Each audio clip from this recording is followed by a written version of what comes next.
एक बहुत ही खूबसूरत सी लाइन है जो मैं आपको सुनाना चाहूंगा कि ना थके कभी पैर, ना कभी हिम्मत हारी है। ना थके कभी पैर, ना कभी हिम्मत हारी है। हौसला है जिंदगी में कुछ कर जाने का, इसीलिए अभी भी सफर जारी है। नमस्कार साथियों, स्वागत करता हूं आप सभी छात्रों को आपके अपने परिवार झारखंड वॉरियर में हार्दिक अभिनंदन करता हूं और पेश करता हूं आज एक और मैराथन क्लास। अभी तक मैंने 2 मैराथन दे दिया है, Jharkhand GK marathon, 1000 Jharkhand GK का मैराथन। अगर आपने नहीं देखा है तो डिस्क्रिप्शन में मैं लिंक दे रहा हूं, आप वहां से जाके जरूर देखिएगा, उससे बाहर प्रश्न नहीं पूछेगा। इकोनॉमिक्स का मैराथन क्लास आज लेकर आया हूं। यकीन कीजिए आज के इस मैराथन में मैं आपको वो क्वेश्चन कराऊंगा, यानी कि एनसीईआरटी बेस्ड क्वेश्चन को मैंने कराया है, जो कि ज्यादातर चांसेस है कि आपकी परीक्षा में प्रश्न यहीं से पूछेंगे। इस क्लास का आपको पीडीएफ हमारे एंड्रॉइड ऐप पे मौजूद होगा।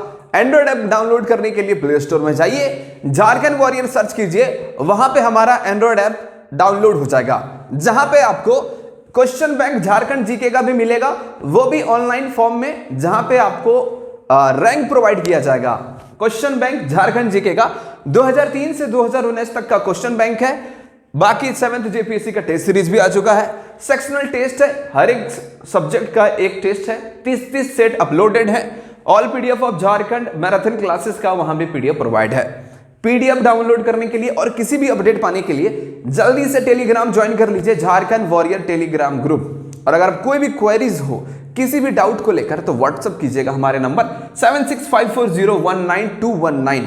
ज्यादा जरूरी है तो 6201279300, ये झारखंड वॉरियर का ऑफिशियल नंबर है, आप यहां पे कांटेक्ट कर सकते हैं। तो चलिए स्टार्ट करते हैं आज का मैराथन क्लास। इकोनॉमिक्स के 300 महत्वपूर्ण प्रश्न, फुल एक्सप्लेनेशन है, यकीन मानिए इससे बाहर नहीं पूछेगा। अगर आपको इसका पूरा कंप्लीट क्लास ज्वाइन करना है, एंड्रॉइड ऐप पे क्लासेस चल रही हैं। चलिए शुरुआत करते हैं। वीडियो पसंद आएगा तो वीडियो को लाइक कर दीजिएगा, चैनल पे नए हैं तो चैनल को सब्सक्राइब जरूर करना, क्योंकि यही चैनल आपको जो है ना एक बेस्ट कंटेंट प्रोवाइड करने के लिए तैयार है। यकीन मानिए चैनल को सब्सक्राइब करो, बेल आइकन जरूर दबाइएगा। चलिए शुरुआत करते हैं आज का इकोनॉमिक्स मैराथन। Let's start. तो चलिए शुरुआत करते हैं अर्थशास्त्र को, यानी कि अर्थव्यवस्था को बहुत नज़दीक से जानने की कोशिश करेंगे। आवाज़ थोड़ा सा डिफरेंट लग रहा होगा आपको, क्योंकि मेरा तबीयत खराब है, अच्छा नहीं है, फिर भी वीडियो शूट कर रहा हूँ। वीडियो अगर पसंद आएगा तो प्लीज़ करके वीडियो को लाइक ज़रूर कीजिएगा। पहला सवाल कि अर्थव्यवस्था से क्या तात्पर्य है, तो उत्तर लिखा है मैंने कि देश की समस्त आर्थिक गतिविधियों का समन्वय अर्थव्यवस्था कहलाता है। अर्थात मैं आपको बता दूं कि अर्थव्यवस्था अर्थशास्त्र का व्यवहारिक पक्ष है। इसके अंतर्गत किसी क्षेत्र विशेष, यानी कि देश, देशों के समूह अथवा विश्व में होने वाली समस्त आर्थिक गतिविधियां, अब आर्थिक गतिविधियां जैसे उत्पादन का काम, उपभोग, विनिमय, वितरण, राजस्व आदि शामिल की जाती है, ये आज अर्थव्यवस्था के अंतर्गत आते हैं।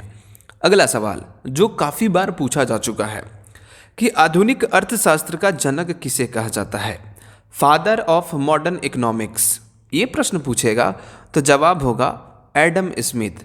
एडम स्मिथ को आधुनिक अर्थशास्त्र का जनक कहा जाता है। मैं आपको बताना चाहूँगा कि एडम स्मिथ ने अपनी एक पुस्तक लिखी थी, जिस पुस्तक का नाम है वेल्थ ऑफ नेशन। 1776 के आसपास इन्होंने वेल्थ ऑफ नेशन किताब लिखी थी। उसी में इन्होंने बताया था, इसमें आधुनिक अर्थव्यवस्था के मूल बिंदुओं को चिन्हित किया, और एडम स्मिथ के इसी पुस्तक में अर्थव्यवस्था के संदर्भ में अदृश्य हस्त की अवधारणा भी दी गई। तो जवाब होगा आपका एडम स्मिथ। अपने पुस्तक वेल्थ ऑफ नेशन में इन्होंने बहुत ही विस्तार पूर्वक बताया था। अगला सवाल कि अर्थशास्त्र धन का विज्ञान है, यह कथन किसका है। इस प्रश्न का भी सही उत्तर एडम स्मिथ होगा। एडम स्मिथ ने ही अर्थशास्त्र को धन का विज्ञान माना है। इन्होंने बताया कि अर्थशास्त्र के द्वारा ही धन अर्जित करने की विधियां एवं आय के वितरण के विषय में जाना जाता है। अगला सवाल कि पूंजीवादी अर्थव्यवस्था का मुख्य लक्षण है। मैंने यहाँ पे ऑप्शन नहीं दिया है, आंसर इसका निजी स्वामित्व होगा। जी हाँ, किसी भी देश में या फिर कोई देश में पूंजीवादी अर्थव्यवस्था होती है, बंद अर्थव्यवस्था होती है, भारत हमारा मिश्रित अर्थव्यवस्था है। तो इन सारे टर्म को समझना बहुत ज़रूरी है। अब पूंजीवादी अर्थव्यवस्था का मुख्य लक्षण मैंने उत्तर बता दिया कि निजी स्वामित्व। जी हाँ, निजी स्वामित्व पूंजीवादी अर्थव्यवस्था के मुख्य लक्षणों में से एक है और पूंजीवादी अर्थव्यवस्था को ही मुक्त बाजार अर्थव्यवस्था के रूप में भी जाना जाता है।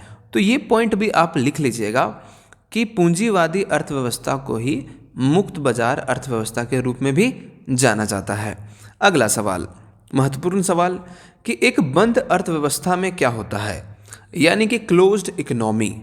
तो इस प्रश्न का जो सही उत्तर होगा वो होगा कि किसी भी देश में अगर बंद अर्थव्यवस्था है तो ना तो वहाँ पे निर्यात होगा और ना ही आयात होगा, यानी इंपोर्ट और एक्सपोर्ट का काम वहाँ पे बिल्कुल भी नहीं होता है। मैं आपको समझा देता हूँ कि बंद अर्थव्यवस्था आत्मनिर्भर यानी कि सेल्फ सफिशिएंट अर्थव्यवस्था होती है जो शेष विश्व की अन्य अर्थव्यवस्थाओं से कोई आर्थिक संबंध नहीं रखती है। मतलब किसी भी देश अगर किसी भी देश में बंद अर्थव्यवस्था है तो वो दूसरे देशों से किसी भी प्रकार का कोई भी संबंध नहीं रखती है, जिसके परिणाम स्वरूप क्या होता है कि हम किसी भी देश का ना तो आयात कर सकते हैं ना तो निर्यात कर सकते हैं, यही गतिविधियां वहाँ पे होती है। तो ये हमारा हो गया हमारा बंद अर्थव्यवस्था। और माना जाता है ऐसा कि उत्तर कोरिया को बंद अर्थव्यवस्था का एक उदाहरण भी दिया गया है कि उत्तर कोरिया बंद अर्थव्यवस्था के अंतर्गत आता है। अगला सवाल, महत्वपूर्ण सवाल, मिश्रित अर्थव्यवस्था यानी कि मिक्स्ड इकोनॉमी से आप क्या समझते हैं। मैं आपको बता दूं, भारत एक मिश्रित अर्थव्यवस्था है। यहाँ पर भारत में जहाँ पर मिश्रित अर्थव्यवस्था में सरकारी एवं निजी दोनों देश यानी कि दोनों क्षेत्रों में देश के आर्थिक विकास में परस्पर सहयोग भूमिका निभाते हैं। जैसा कि मैंने बताया कि पूंजीवादी में निजी स्वामित्व होता है और बंद व्यवस्था में मैंने बता दिया, लेकिन मिश्रित अर्थव्यवस्था में जहाँ पे सरकारी और निजी दोनों क्षेत्र देश के आर्थिक विकास के लिए, ठीक है, मतलब दोनों आएंगे देश के आर्थिक विकास के लिए, वो सहयोगी के रूप में मुख्य भूमिका निभाते हैं। तो ये हमारा हो गया मिश्रित अर्थव्यवस्था। अगर प्रश्न पूछे भारत एक मिश्रित अर्थव्यवस्था है, बहुत ही महत्वपूर्ण सवाल। अगला सवाल कि राष्ट्रीय आय का अर्थ क्या है। तो राष्ट्रीय आय का अर्थ क्या होता है ये मैं आपको समझा देना चाहूँगा। राष्ट्रीय आय एक वित्तीय वर्ष में किसी देश के नागरिकों द्वारा उत्पादित अंतिम वस्तुओं और सेवाओं के मौद्रिक मूल्य का योग होता है। मैं आपको बता देना चाहता हूँ, अगर शुद्ध राष्ट्रीय आय को ही जो है राष्ट्रीय आय कहा जाता है। आप याद रखिएगा कि शुद्ध राष्ट्रीय उत्पाद को ही राष्ट्रीय आय कहते हैं। कि भारत में राष्ट्रीय आय की गणना किसके द्वारा की जाती है। उत्तर क्या होगा, केंद्रीय सांख्यिकी कार्यालय द्वारा। केंद्रीय सांख्यिकी कार्यालय का गठन 2 मई 1951 में हुआ था। आप अपने कॉपी में लिख लीजिए। और इसका मुख्यालय CSO का मुख्यालय नई दिल्ली में स्थित है। यह भारत में राष्ट्रीय आय की गणना करता है और ये जो संगठन था इसके जो संस्थापक थे वो थे PC महालनोबिस थे। याद रखिएगा, बहुत ही इंपॉर्टेंट सवाल है कि राष्ट्रीय आय की गणना किसके द्वारा की जाती है तथा इसका गठन कब किया गया, इसका मुख्यालय कहाँ है और इसके संस्थापक कौन थे। तो PC महालनोबिस याद रखिएगा इसके संस्थापक थे। और कहा गया है कि स्वतंत्र भारत में राष्ट्रीय आय का सबसे पहला सरकारी अनुमान 1948-49 में वाणिज्य मंत्रालय द्वारा जो है प्रकाशित किया गया था। अगला सवाल, महत्वपूर्ण सवाल कि भारत में राष्ट्रीय आय को मापने के लिए प्रयोग किए जाने वाला आधार वर्ष है। तो अगर आपके ऑप्शन 2001 से ये दिखे 2000 से 2001, 2001 से 2002, 2011 से 2012, 2005 से 2007, तो उत्तर कीजिएगा 2011 से 2012। यानी कि वर्तमान में राष्ट्रीय आय की गणना आधार वर्ष 2011-12 है। इसे जनवरी 2015 में केंद्रीय सांख्यिकी कार्यालय की अनुशंसा पर अपनाया गया था। अपडेट होगा तो अपडेट कर लीजिएगा, ठीक है। अगला सवाल ये कि किस राज्य में औसत प्रति व्यक्ति आय सर्वाधिक है। तो ऑप्शन अगर आपको दे दिया जाए गोवा, महाराष्ट्र, दिल्ली, गुजरात, तो आप इस प्रश्न का उत्तर क्या करेंगे। लाइव चल रहा है, उत्तर कर दिया जाए। सही आंसर जाहिर सी बात होगा दिल्ली। यानी कि वर्तमान में प्रति व्यक्ति आय की दृष्टि से दिल्ली का प्रथम स्थान है। ये मैं 17-18 के आंकड़ों के अनुसार बता रहा हूँ। नया आंकड़ा होगा, आप इसको ज़रूर अपडेट कीजिएगा।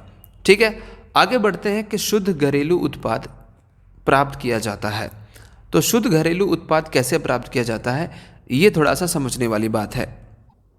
तो इस प्रश्न का जो सही उत्तर होगा वो होगा कि सकल घरेलू उत्पाद में मूल्यह्रास को घटाकर, जैसा कि मैं आपको बता दूं कि किसी अर्थव्यवस्था के अगर जीडीपी में से उस वर्ष के दौरान होने वाले डिप्रिसिएशन यानी कि मूल्यह्रास को अगर घटा दिया जाए तो हमारा शुद्ध घरेलू उत्पाद यानी कि एनडीपी प्राप्त हो जाता है। ये बात आप याद रखिएगा। बढ़ते हैं आज के अगले सवाल की ओर। अगला सवाल कि भारत में सर्वप्रथम राष्ट्रीय आय का आकलन किसने किया था। तो इस प्रश्न का सही उत्तर होगा दादा भाई नौरोजी ने। भारत में सबसे पहले राष्ट्रीय आय का आकलन दादा भाई नौरोजी ने किया था 1867 ईस्वी में। उन्होंने अपनी पुस्तक, उसने एक पुस्तक लिखी थी उन्होंने, poverty and un British rule in India में भारत के प्रति व्यक्ति आय के बारे में बताया था। और उन्होंने ये बताया था कि भारत की जो प्रति व्यक्ति आय है वो 20 रुपये बताया था उन्होंने। और जबकि वैज्ञानिक विधियों से राष्ट्रीय आय का आकलन सर्वप्रथम VKR राव ने किया था। तो ये प्रश्न भी बहुत ही महत्वपूर्ण है। अगला सवाल परीक्षा के दृष्टिकोण से कि भारत की राष्ट्रीय आय की गणना में उत्पन्न होने वाली एक प्रमुख समस्या। अब कौन सी एक प्रमुख समस्या है जो कि भारत में राष्ट्रीय आय की गणना में उत्पन्न होती है, ये सवाल भी महत्वपूर्ण है। और जो सही उत्तर होगा वो होगा असंगठित क्षेत्र। जी हाँ, भारत की राष्ट्रीय आय की गणना की जो प्रमुख समस्या है वो है असंगठित क्षेत्र।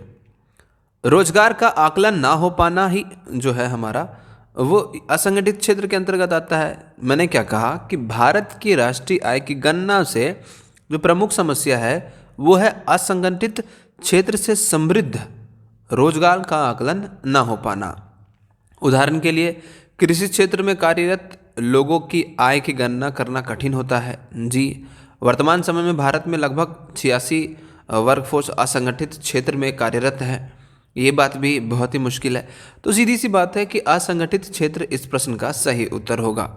अगला सवाल कि लेखांकन वर्ष के दौरान किसी देश के घरेलू क्षेत्र में उत्पादित सभी वस्तुओं और सेवाओं का मूल्य क्या कहलाता है। ये सवाल काफ़ी महत्वपूर्ण है। इस प्रश्न का सही उत्तर होगा जीडीपी यानी कि सकल घरेलू उत्पाद।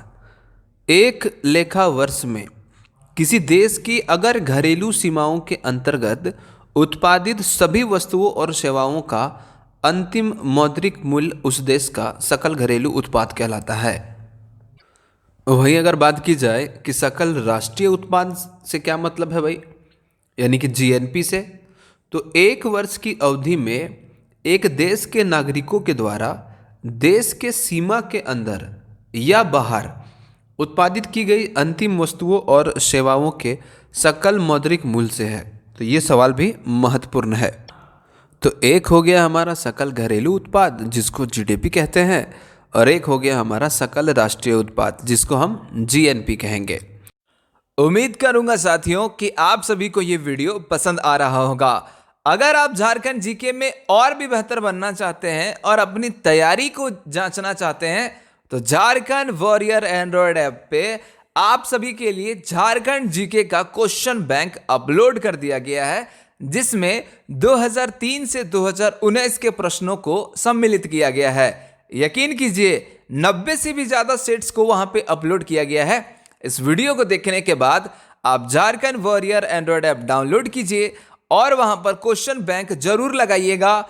इस बार आप झारखंड जीके में हीरो बनने से आपको कोई नहीं रोक सकता। 7th जेपीएससी की भी टेस्ट सीरीज चल रही है, इसी में चलेगी एंड्रॉयड ऐप पे। चलिए बढ़ते हैं आज के अगले सवाल की ओर। वीडियो पसंद आ रहा होगा तो वीडियो को लाइक कर दीजिएगा, चैनल पे नए हैं तो चैनल को सब्सक्राइब कर दीजिएगा। सकल घरेलू उत्पाद और विदेशों से अर्जित शुद्ध कारक आय का योग कहा जाता है। क्या कहा जाता है?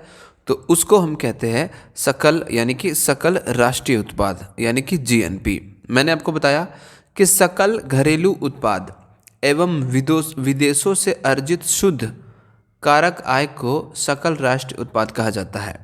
इसका मतलब ये होता है कि एक वर्ष के अवधि में एक देश के नागरिकों द्वारा, सुन लीजिएगा, देश के नागरिकों के द्वारा देश की घरेलू सीमा के अंतर्गत या फिर बाहर उत्पादित की गई अंतिम वस्तुओं और सेवाओं के सकल मूल्य से है।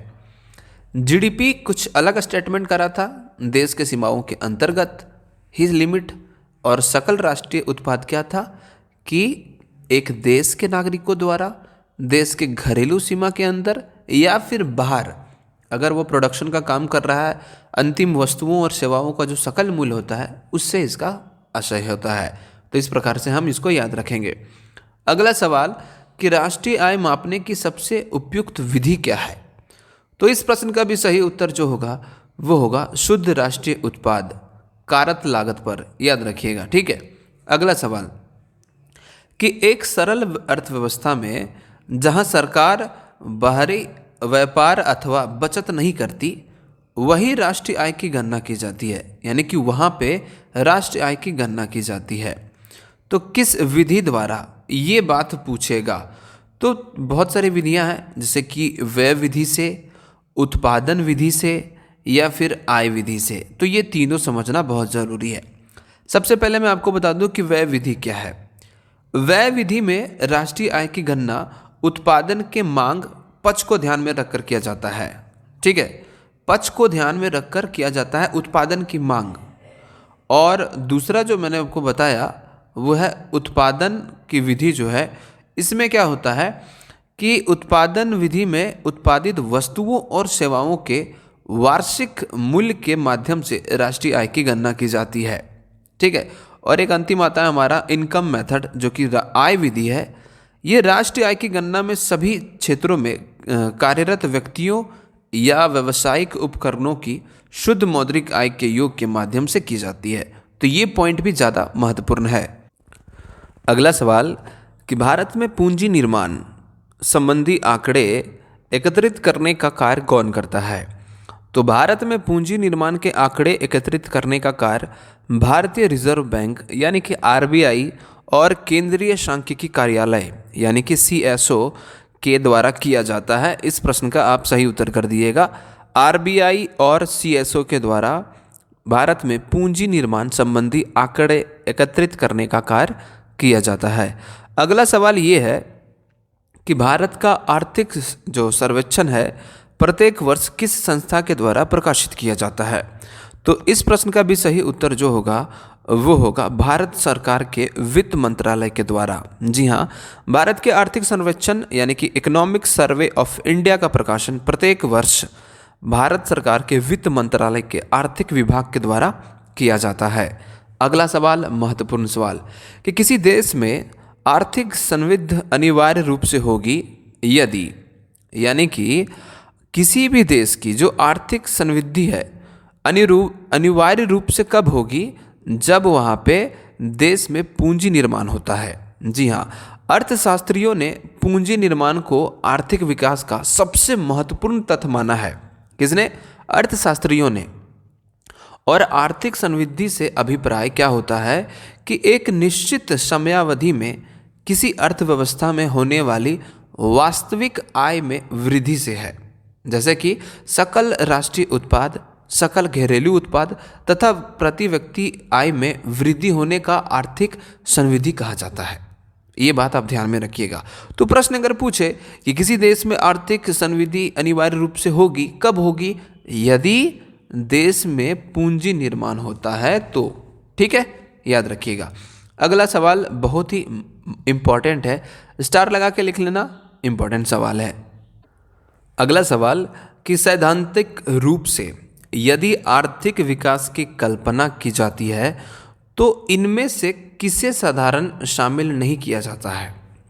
ऑप्शन है आपके सकल घरेलू उत्पाद, विश्व बैंक से वित्तीय सहायता या फिर सकल राष्ट्रीय उत्पाद। देखो, समझने वाली बात है कि आर्थिक विकास की कल्पना की जाती है तो इनमें से किसे साधारणता शामिल नहीं किया जाता है। तो जाहिर सी बात मैं बता दूं कि आर्थिक विकास में सकल घरेलू उत्पाद, जीडीपी, सकल राष्ट्रीय उत्पाद जीएनपी और प्रति व्यक्ति सकल राष्ट्रीय उत्पाद का इसका वृद्धि का ध्यान रखा जाता है। लेकिन विश्व बैंक अथवा किसी भी बाहरी एजेंसी हो, मतलब विश्व बैंक तथा किसी भी बाहरी अभिकरण यानी कि एजेंसी द्वारा लिए गए ऋण पुरानी वस्तुओं के विक्रय से जो प्राप्त धन होता है उसको शामिल नहीं किया जाता है आर्थिक विकास में। ये बात आप याद रखिएगा। आगे बढ़ते हैं कि किसी देश की आर्थिक समृद्धि यानी कि इकोनॉमिक ग्रोथ को मापने का जो सबसे उपयुक्त माना जाता है उस देश का क्या माना जाता है?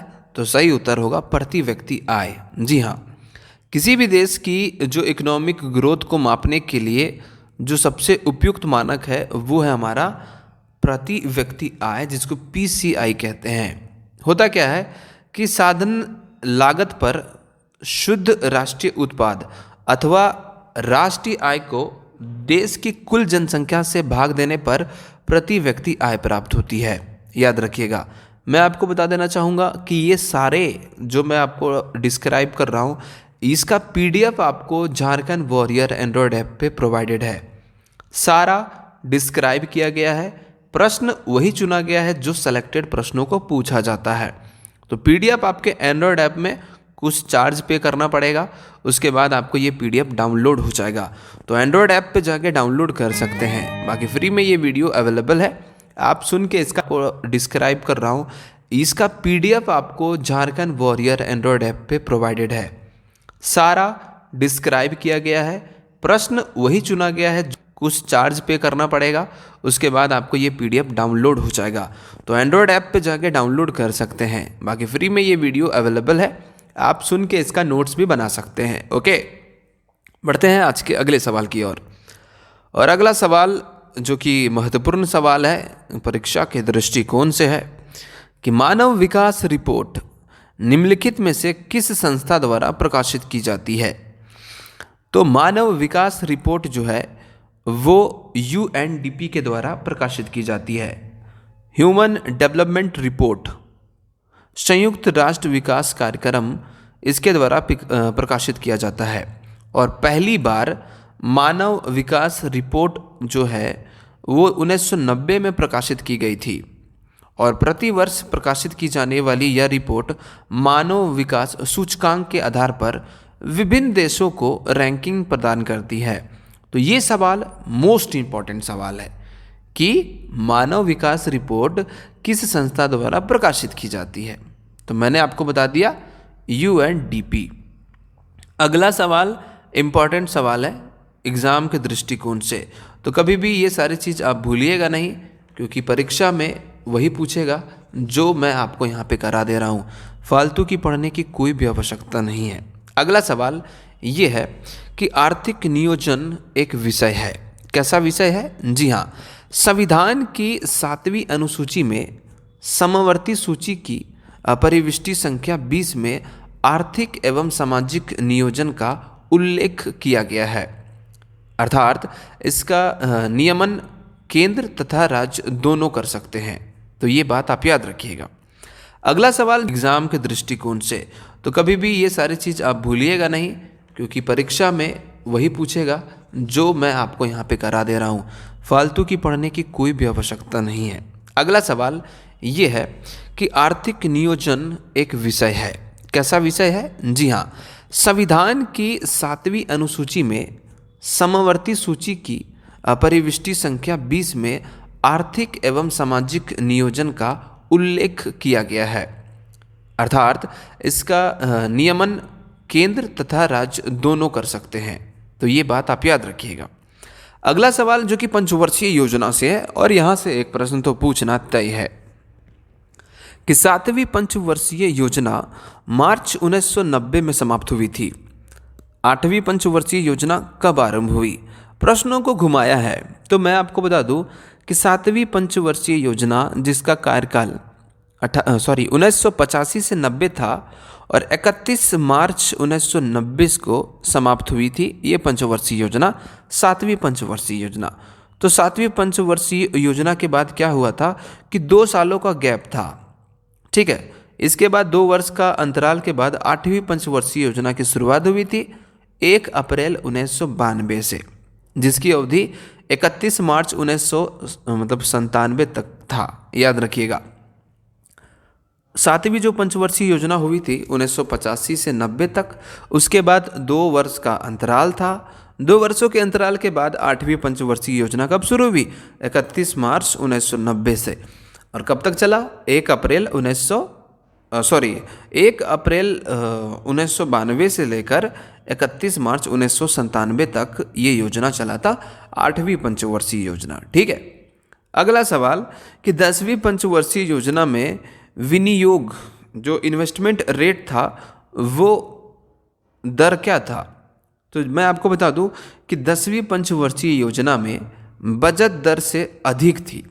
कौन सा? इन्वेस्टमेंट रेट जो था वो बचत दर से अधिक थी।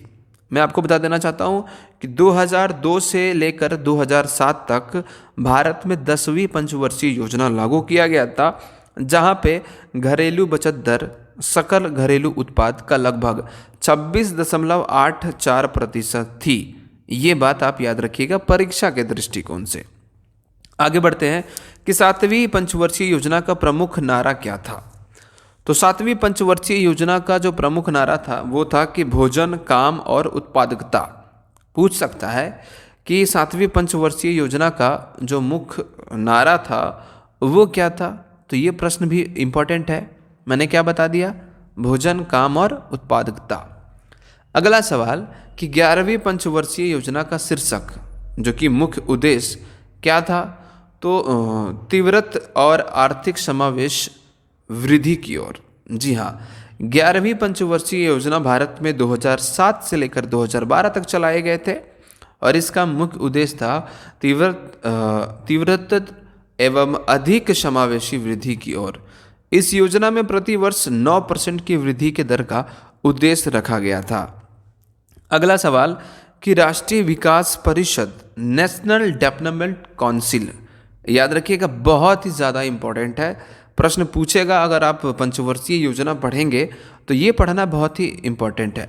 सवाल पूछेगा कि इसके अध्यक्ष कौन करता है, अध्यक्ष कौन होता है? तो सही उत्तर होगा भारत का प्रधानमंत्री।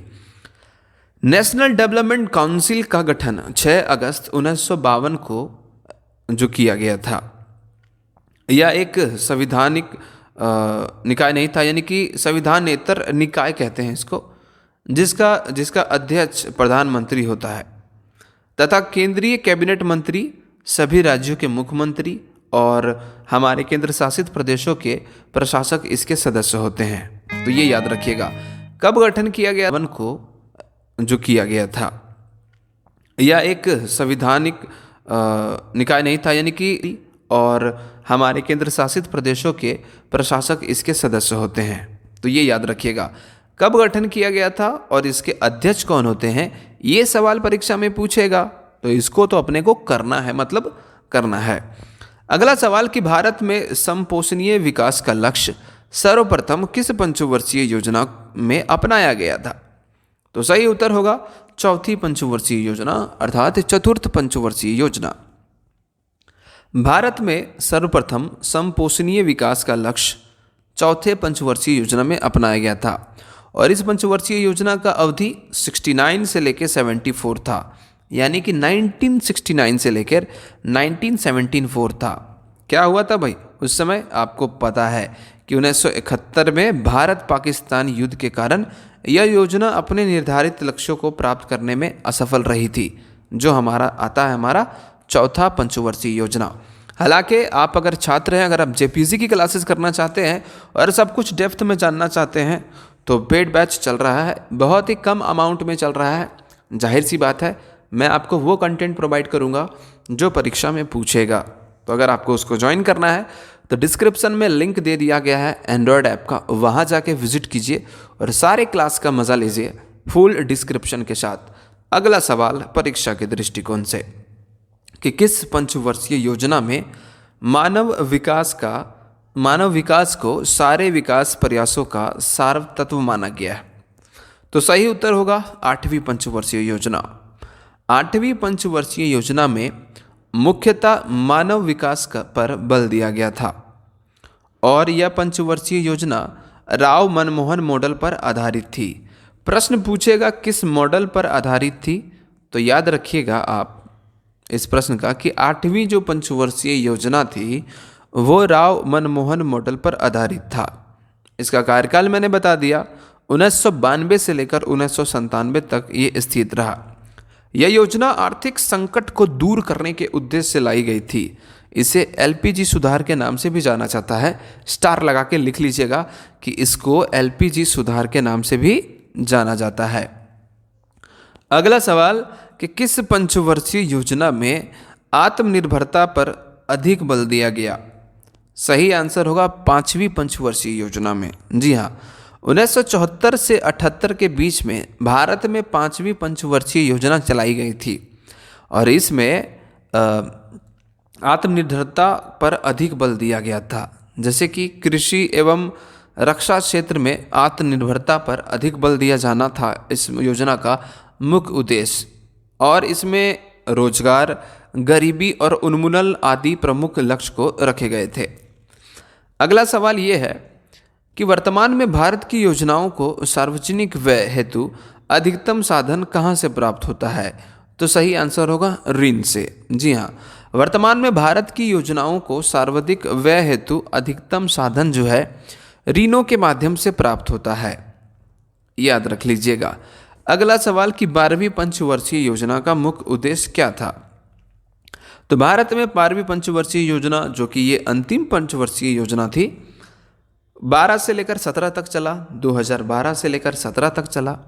और इस योजना का जो मुख्य उद्देश्य था वो ये था कि धर्मीय एवं आर्थिक समावेशी विकास। यह अंतिम पंचवर्षीय योजना थी भारत की, और अब भारत में नीति आयोग चल रहा है, यानी कि नीति आयोग ने पंचवर्षीय योजना के स्थान पर भिन्न भिन्न अवधियों की 3 योजनाएं प्रस्तावित की थी। आप सभी को ये पता होगा, एक 15 वर्षीय और द्विपत्र जिसको बोलते हैं, और एक 7 वर्षीय रणनीति तथा 7 वर्षीय एक्शन एजेंडा। अगला सवाल कि राष्ट्रीय नियोजन में रोलिंग प्लान की अवधारणा किस सरकार में लागू की गई थी? तो आपको पता होगा कि अनवरत योजना या रोलिंग प्लान एक ऐसी योजना है जो कुछ वर्षों के लिए बनाई जाती है तथा प्रत्येक वर्ष अर्थव्यवस्था के आवश्यकता के अनुसार इसमें संशोधित किया जाता है। और यह अवधारणा जनता पार्टी की सरकार, जो कि 1997 से 80 ईस्वी में इसको लागू की गई थी। याद रखिएगा, परीक्षा के लिए बहुत ही ज़्यादा महत्वपूर्ण प्रश्न करा रहा हूँ, यकीन मानिए मेरा, इससे बाहर आपके परीक्षा में नहीं पूछना चाहिए। अगला सवाल कि प्रथम पंचवर्षीय योजना कब आरंभ हुआ? अब इतना कुछ बता देने के बाद मैं आपको बता दूं कि 5 वर्षों का भारत में योजना चलाया जाता था। जब देश आज़ाद हुआ तब देखा गया कि देश को कैसे आगे बढ़ाना है, कैसे क्या करना है। ऐसे में पंचवर्षीय योजना को बनाया गया, ठीक है। और इसका जो गठन किया गया था वो किया गया था 1 अप्रैल 1951 में। जी हाँ, 1 अप्रैल 1951 को भारत में पहली बार पंचवर्षीय योजना चलाया गया। अब साफ पता चल रहा है कि 5 वर्षों का योजना है तो 5 वर्ष का होगा पंचवर्षीय योजना। तो 1 अप्रैल 1951 से लेकर 31 मार्च 1956 तक ये योजना चला था, भारत का प्रथम पंचवर्षीय योजना।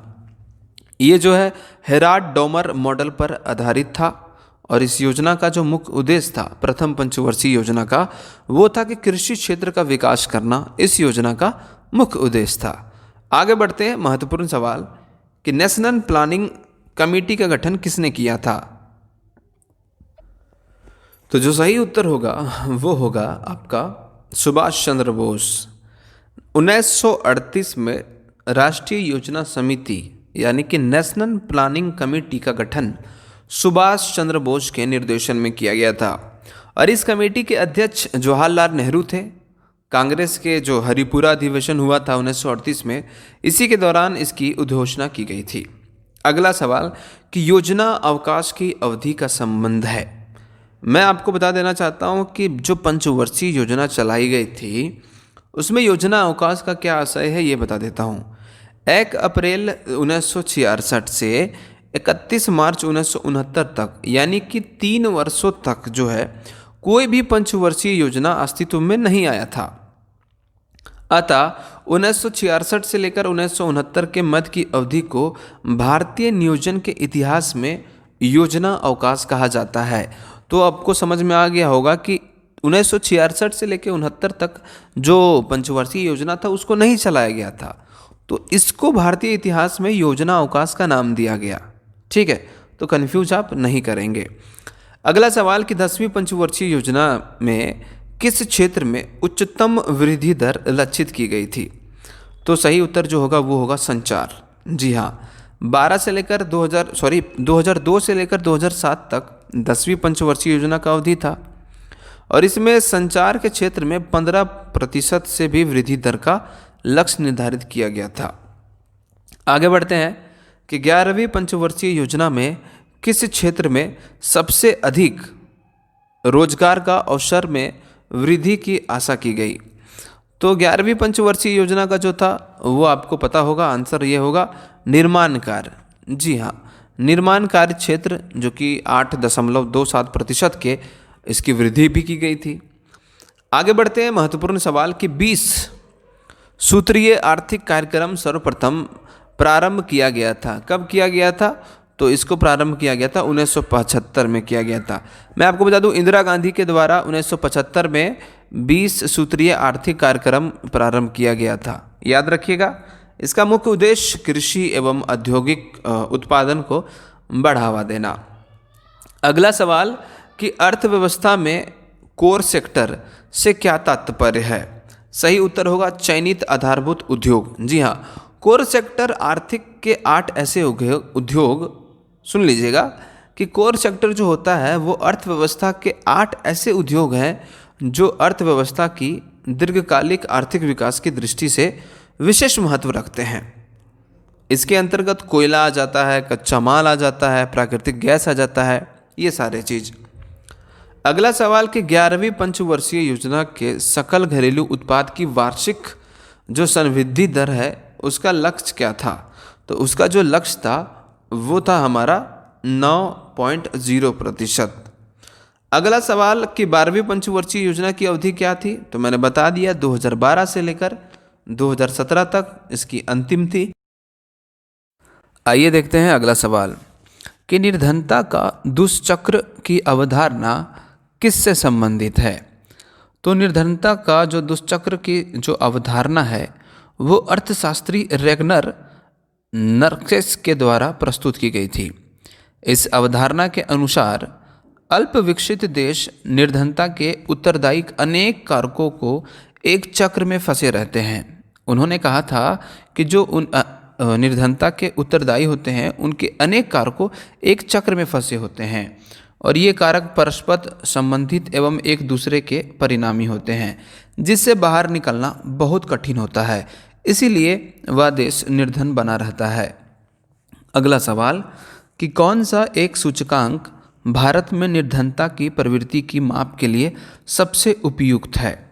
तो इस प्रश्न का सही उत्तर होगा बहुआयामी गरीबी सूचकांक। जी हाँ, और ये होता क्या है मैं आपको बता दूं कि जो विभिन्न कारकों की अंत क्रिया से उत्पन्न होती है, अर्थात भारत में बहुआयामी प्रकृति की निर्धनता है जो विभिन्न कारकों की अंत क्रिया से उत्पन्न होती है, और भारत में निर्धनता की प्रवृत्ति मापने के लिए बहुआयामी निर्धनता सूचकांक यानी कि मल्टी डायमेंशनल पॉवर्टी इंडेक्स, जिसको शॉर्ट फॉर्म में MPI सर्वाधिक उपयुक्त है। इसमें क्या होता है कि शिक्षा, स्वास्थ्य और जीवन निर्वाह जैसे मुख्य आयामों के अंतर्गत अनेक अध्ययन किया जाता है। अगला सवाल कि बेरोजगारी बढ़ने से गरीबी बढ़ती है, क्यों? ये सवाल बहुत ही महत्वपूर्ण है कि अगर बेरोजगारी बढ़ती है तो गरीबी क्यों बढ़ती है? तो हालांकि इस प्रश्न का उत्तर होगा कि गरीबी रेखा से नीचे वालों की संख्या बढ़ती है।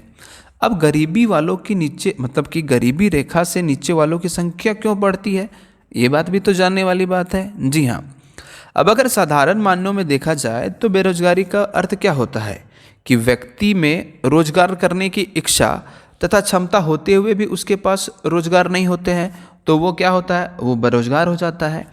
यदि बेरोजगारी की समस्या बढ़ती है तो लोगों की आय में भी कमी आ जाती है, जिसके परिणाम स्वरूप क्या होता है, जो लोग गरीबी रेखा से कुछ ही ऊपर हैं वे इस रेखा के नीचे चले आते हैं। मान लीजिए कि आप गरीबी रेखा से ऊपर हैं और आप बेरोजगार हैं, तब तो आपके पास इनकम है नहीं, तब आप इस स्थिति में क्या गरीबी रेखा से ऊपर ही रहोगे? नहीं, आपके पास पैसा खत्म हो जाएगा, आपका इनकम हो ही नहीं रहा, तो आप गरीबी रेखा से नीचे चले जाएंगे, पीछे चले जाएंगे। तब ये सबसे बड़ा कारण माना जाता है। ठीक है, अगला सवाल ये है कि भारत में अधिकांश बेरोजगारी किस प्रकार से है?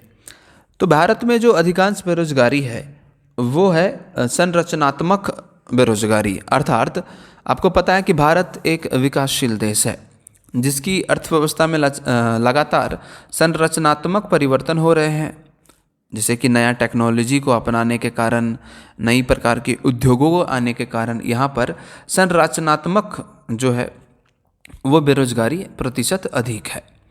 आगे बढ़ते हैं, अगला सवाल कि छिपी बेरोजगारी से क्या समझते हैं? जी हाँ, छिपी बेरोजगारी से आप क्या समझते हैं? तो इस प्रश्न का जो उत्तर होगा वो होगा कि किसी कार्य में आवश्यकता से अधिक व्यक्तियों में संलग्न होने से छिपी बेरोजगारी होता है, जिसको प्रच्छन्न बेरोजगारी भी कह लो आप। अर्थात अगर पूछे कि छिपी अथवा प्रच्छन्न बेरोजगारी क्या है, तो आपका जवाब होगा कि किसी कार्य में आवश्यकता से अधिक व्यक्तियों का संलग्न होना, अर्थात यदि उस कार्य से कुछ व्यक्तियों को हटा दिया जाए तो भी उत्पादकता पर कोई प्रतिकूल प्रभाव नहीं पड़ेगा। इस स्थिति में लोग रोजगार में लगे हुए दिखाई देते हैं तो हैं।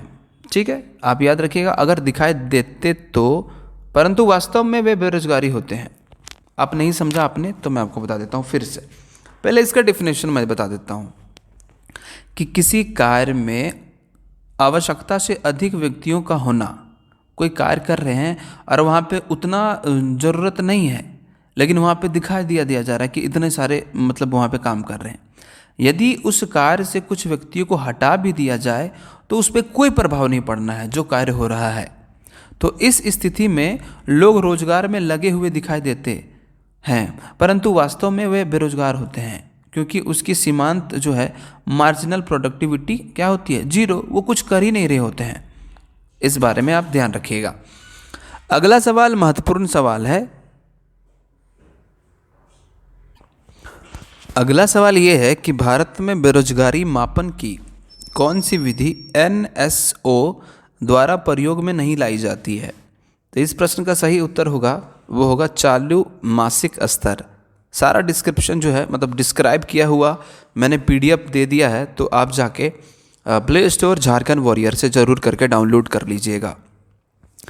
अगला सवाल ये है कि मुद्रास्फीति का अर्थ क्या है? आपने काफ़ी बार सुना होगा इसके बारे में कि मुद्रास्फीति क्या है। तो मैं आपको बता दूं कि इस प्रश्न का तो सही उत्तर होगा कि वस्तुओं और सेवाओं के सामान्य मूल्य में सतत वृद्धि जो है वो मुद्रास्फीति है। नहीं समझे? समझा देता हूँ कि जब किसी अर्थव्यवस्था में वस्तुओं एवं सेवाओं के मांग की तुलना में आपूर्ति यानी कि सप्लाई कम हो और वस्तुओं और सेवाओं के मूल्य में वृद्धि हो। मैंने क्या कहा?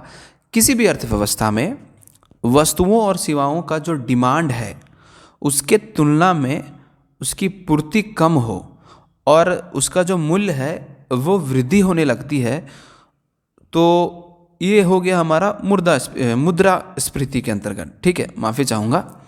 और यदि यह मूल्य जो है यदि यह मूल्य वृद्धि लगातार होती रहे तो मुद्रा की जो क्रय शक्ति है, जो परचेसिंग पावर जो है, खरीदने की जो शक्ति है, उसमें कमी आ जाती है। इस स्थिति को ही क्या कहते हैं? मुद्रास्फीति कहते हैं। फिर से बता देता हूँ अगर नहीं समझे तो, कि किसी भी अर्थव्यवस्था में वस्तुओं एवं सेवाओं की मांग की तुलना में आपूर्ति कम हो और वस्तुओं और सेवाओं को मूल्य में वृद्धि होने लगती है। यदि यह मूल्य वृद्धि लगातार होती रहे और मुद्रा की क्रय शक्ति जो है उसमें अगर कमी आ जाती है तो इस स्थिति को मुद्रास्फीति कहते हैं। और मुद्रास्फीति के कारण क्या होता है? बचत एवं निवेश में कमी आ जाती है, याद रखिएगा। जबकि ब्याज दरों में वृद्धि होती है तथा मुद्रा का अवमूल्यन जो है हो जाता है। अगला सवाल इंपॉर्टेंट सवाल है कि किसे प्लास्टिक मनी कहा जाता है। प्लास्टिक मनी परीक्षा में पूछ सकता है। याद रखिएगा कि प्लास्टिक मनी नकदी यानी कि कागजी मुद्रा का एक विकल्प है। अगर आपके पास कागजी पैसा नहीं है, पेपर मनी जिसको बोलते हैं, तो उसका विकल्प है हमारा प्लास्टिक मनी, जिसके माध्यम से हम नकदी का प्रयोग किए बिना भी भुगतान किए जा सकते हैं। और आजकल की टेक्निकल दुनिया में हम वैसे ही करते हैं। आप क्रेडिट कार्ड का इस्तेमाल कर सकते हैं पैसा बिना दिए हुए, पेपर मनी बिना दिए हुए क्रेडिट कार्ड का इस्तेमाल कीजिएगा, debit card, smart card, ATM card, अब तो फ़ोन पे, गूगल पे सब कुछ है। तो ये हमारा क्या हो गया, प्लास्टिक मनी है। और वस्तु मुद्रा जो है, धातु मुद्रा एवं कागजी मुद्रा के बाद प्लास्टिक मुद्रा को जो है चतुर्थ पीढ़ी का मतलब 4th जनरेशन की मुद्रा है, ये कहा गया है। वर्तमान में क्रिप्टो मुद्रा जो है के रूप में एक डिजिटल मुद्रा का प्रचलन प्रारंभ हुआ है। ठीक है, याद रखिएगा। अगला सवाल कि मुद्रा की दशमलव प्रणाली के साथ प्रचलित नया पैसा प्रचलन में कब शामिल किया गया।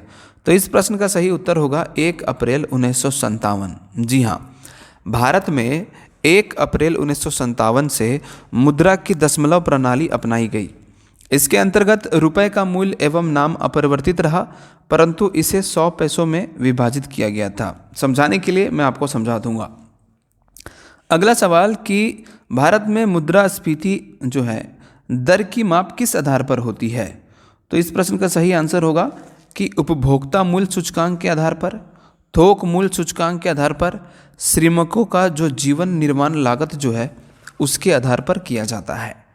आगे बढ़ते हैं। आज का अगला सवाल, स्मार्ट मनी शब्द का इस्तेमाल किसके लिए किया जाता है। स्मार्ट मनी शब्द का इस्तेमाल क्रेडिट कार्ड में किया जाता है, मैं आपको बता दूं। और स्मार्ट मनी शब्द का प्रयोग क्रेडिट कार्ड के लिए किया जाता है।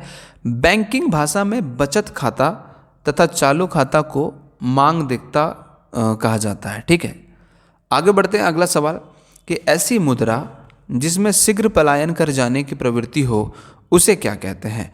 उसको हम हॉट मनी कहते हैं। जी हाँ, ऐसी विदेशी मुद्रा, याद रखिएगा, जिसमें लाभ अर्जित करने के उद्देश्य से शीघ्र पलायन कर जाने की प्रवृत्ति हो उसे हॉट मुद्रा भी कहते हैं, यानी कि हॉट मनी कहा जाता है। अमेरिकी जो डॉलर है, येन, यूरो, जो अंतर्राष्ट्रीय मुद्राओं को हॉट मनी कहा जाता है। ठीक है, आप याद रखिएगा। अगला सवाल कि रुपए की पूर्ण परिवर्तनीयता का अर्थ क्या है। तो सही उत्तर होगा रुपया सभी प्रकार के लेन देन हेतु विदेशी मुद्रा में परिवर्तनशील है। याद रखिएगा। जैसे कि इसको मैं आपको समझा दूं कि रुपए की पूर्ण जो है उसका अर्थ रुपया महत्वपूर्ण अंतर्राष्ट्रीय मुद्रा में पूंजी खाते एवं चालू खाते पर बाजार आधारित कीमतों को पूर्णतः परिवर्तनीय है। अगला सवाल है कि अगले दिन वापसी की शर्त पर दिए जाने वाले ऋण को क्या कहते हैं। तो इसको कॉल मनी कहते हैं। अगले दिन की वापसी की शर्त पर प्रदान किए जाने वाले ऋण को कॉल मनी कहते हैं, मतलब कल दे देंगे।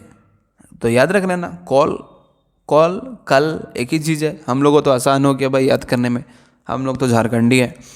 इस पर दिए जाने वाला ब्याज दर को कॉल दर कहते हैं। ठीक है, कॉल दर कहते हैं, जो उस पर ब्याज दिया जाता है उसको कॉल दर कहा जाता है।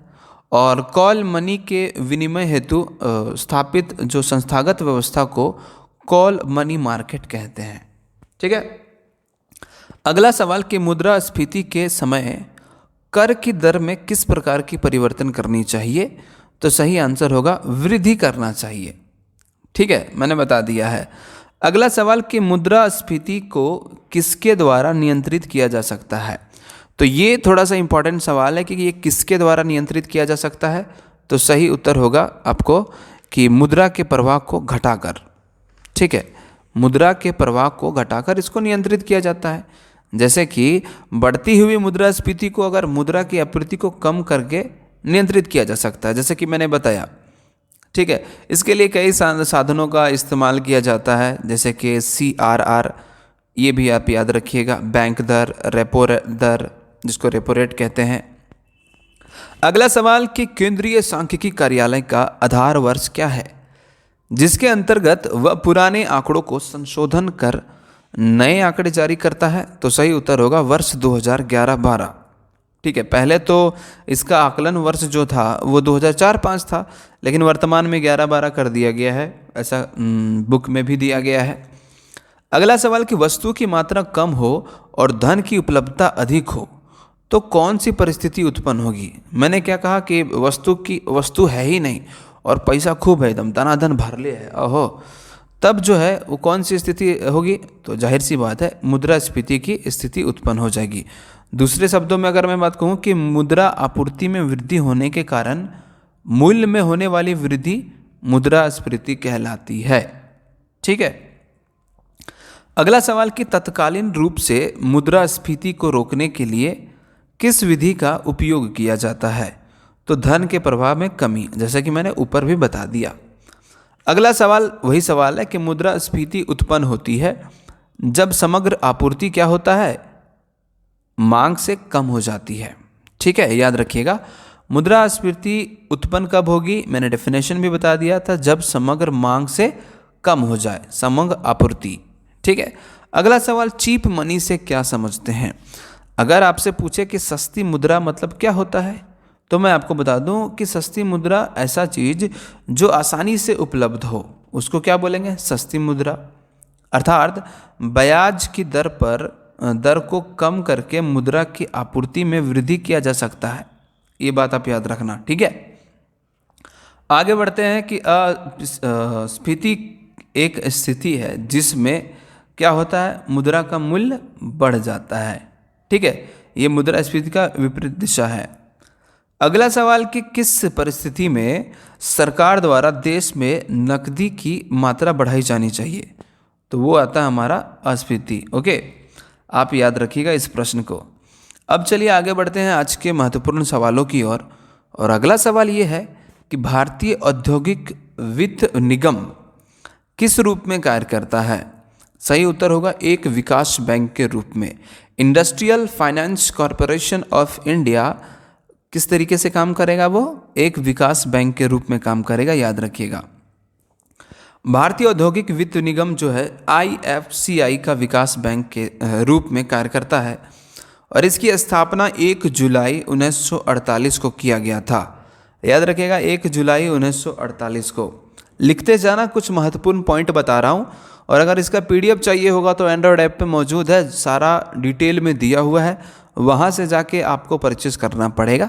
बहुत एक छोटा सा अमाउंट है, आप जाके ज़रूर विजिट कीजिए, शायद आपको काम आ जाए। और फ्री ऑफ कॉस्ट आपके PDF YouTube पे है, आप इसका नोट्स बना लिए, कोई दिक्कत वाली बात नहीं है।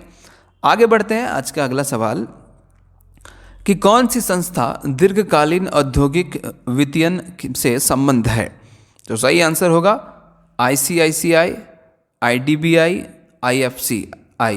ठीक है, यानी कि तीनों संस्था, मैंने क्या बताया, ICICI और IDBI और IFCI जो हैं वो दीर्घकालीन औद्योगिक वित्तीयन से संबंध हैं। अगला सवाल आपकी परीक्षा के दृष्टिकोण से बहुत बहुत ज़्यादा महत्वपूर्ण है, और वो सवाल ये है कि किसान क्रेडिट कार्ड योजना किस वर्ष शुरू की गई। KCC आपने भी लिया होगा, और गांव देहात में तो मुझे लगता है कि सभी कोई ले लिए होंगे, और जब पैसा आता होगा मांगने के लिए तो भाग जाते होंगे, बोल देते होंगे यार पैसे में ना हो, कहाँ से लिए हो। ठीक है, तो किसान क्रेडिट कार्ड जिसको शॉर्ट फॉर्म में KCC कहते हैं, इसकी शुरुआत 1998 में किया गया था। ठीक है, यह किसानों का व्यापारिक बैंक है और सहकारी बैंक तथा क्षेत्रीय ग्रामीण बैंकों से ऋण लेने की सुविधा प्रदान करता है। मैंने क्या बताया कि KCC के तहत लोन जरूर बहुत मिल जाता है, सस्ता इंटरेस्ट पे किसानों को। लेकिन आजकल तो सब ले लेते हैं भाई कि हम भी किसान हैं, हमको भी दीजिए, हम भी जाके धान रोपेंगे, लेकिन ऐसा होता नहीं है। पता चला KCC ले लिया है और बिल्डिंग बना रहा है, वाह भाई वाह। ठीक है, इस योजना को जो शुरुआत किया गया था वो RV गुप्ता समिति की अनुशंसा पर शुरुआत किया गया था। कब मैंने बताया, 1998। याद रखिएगा, किसान क्रेडिट कार्ड फुल फॉर्म भी पूछ सकता है। अगला सवाल कि राष्ट्रीय कृषि और ग्रामीण विकास बैंक जिसको नाबार्ड कहते हैं, NABARD, ठीक है, इसकी स्थापना किस पंचवर्षीय योजना के तहत की गई थी। तो इसका जो स्थापना किया गया था वो 6ठी पंचवर्षीय योजना के दौरान किया गया था, और 1980-85 में चला था छठी पंचवर्षीय योजना, जो कि शिव रमन समिति की अनुशंसा पर 12 जुलाई 1982 में की गई थी। इसका मुख्यालय मुंबई है और यह क्षेत्रीय ग्रामीण बैंकों तथा सहकारी बैंकों का नियमन एवं वित्तीय करता है। अगला सवाल कि वर्तमान में भारत में सार्वजनिक क्षेत्रों की बैंकों की संख्या कितनी है? तो पुराने आंकड़ों के अनुसार 1 अप्रैल 2020 के आंकड़ों के अनुसार मैं आपको बता दूं, भारत में सार्वजनिक क्षेत्रों के कुल 12 बैंक है। ठीक है, और सार्वजनिक क्षेत्रों के बैंकों में 50% से अधिक हिस्सेदारी सरकार की होती है। तो ये भी इम्पोर्टेंट है एग्जाम दृष्टिकोण से, तो इसको भी आप याद रखना।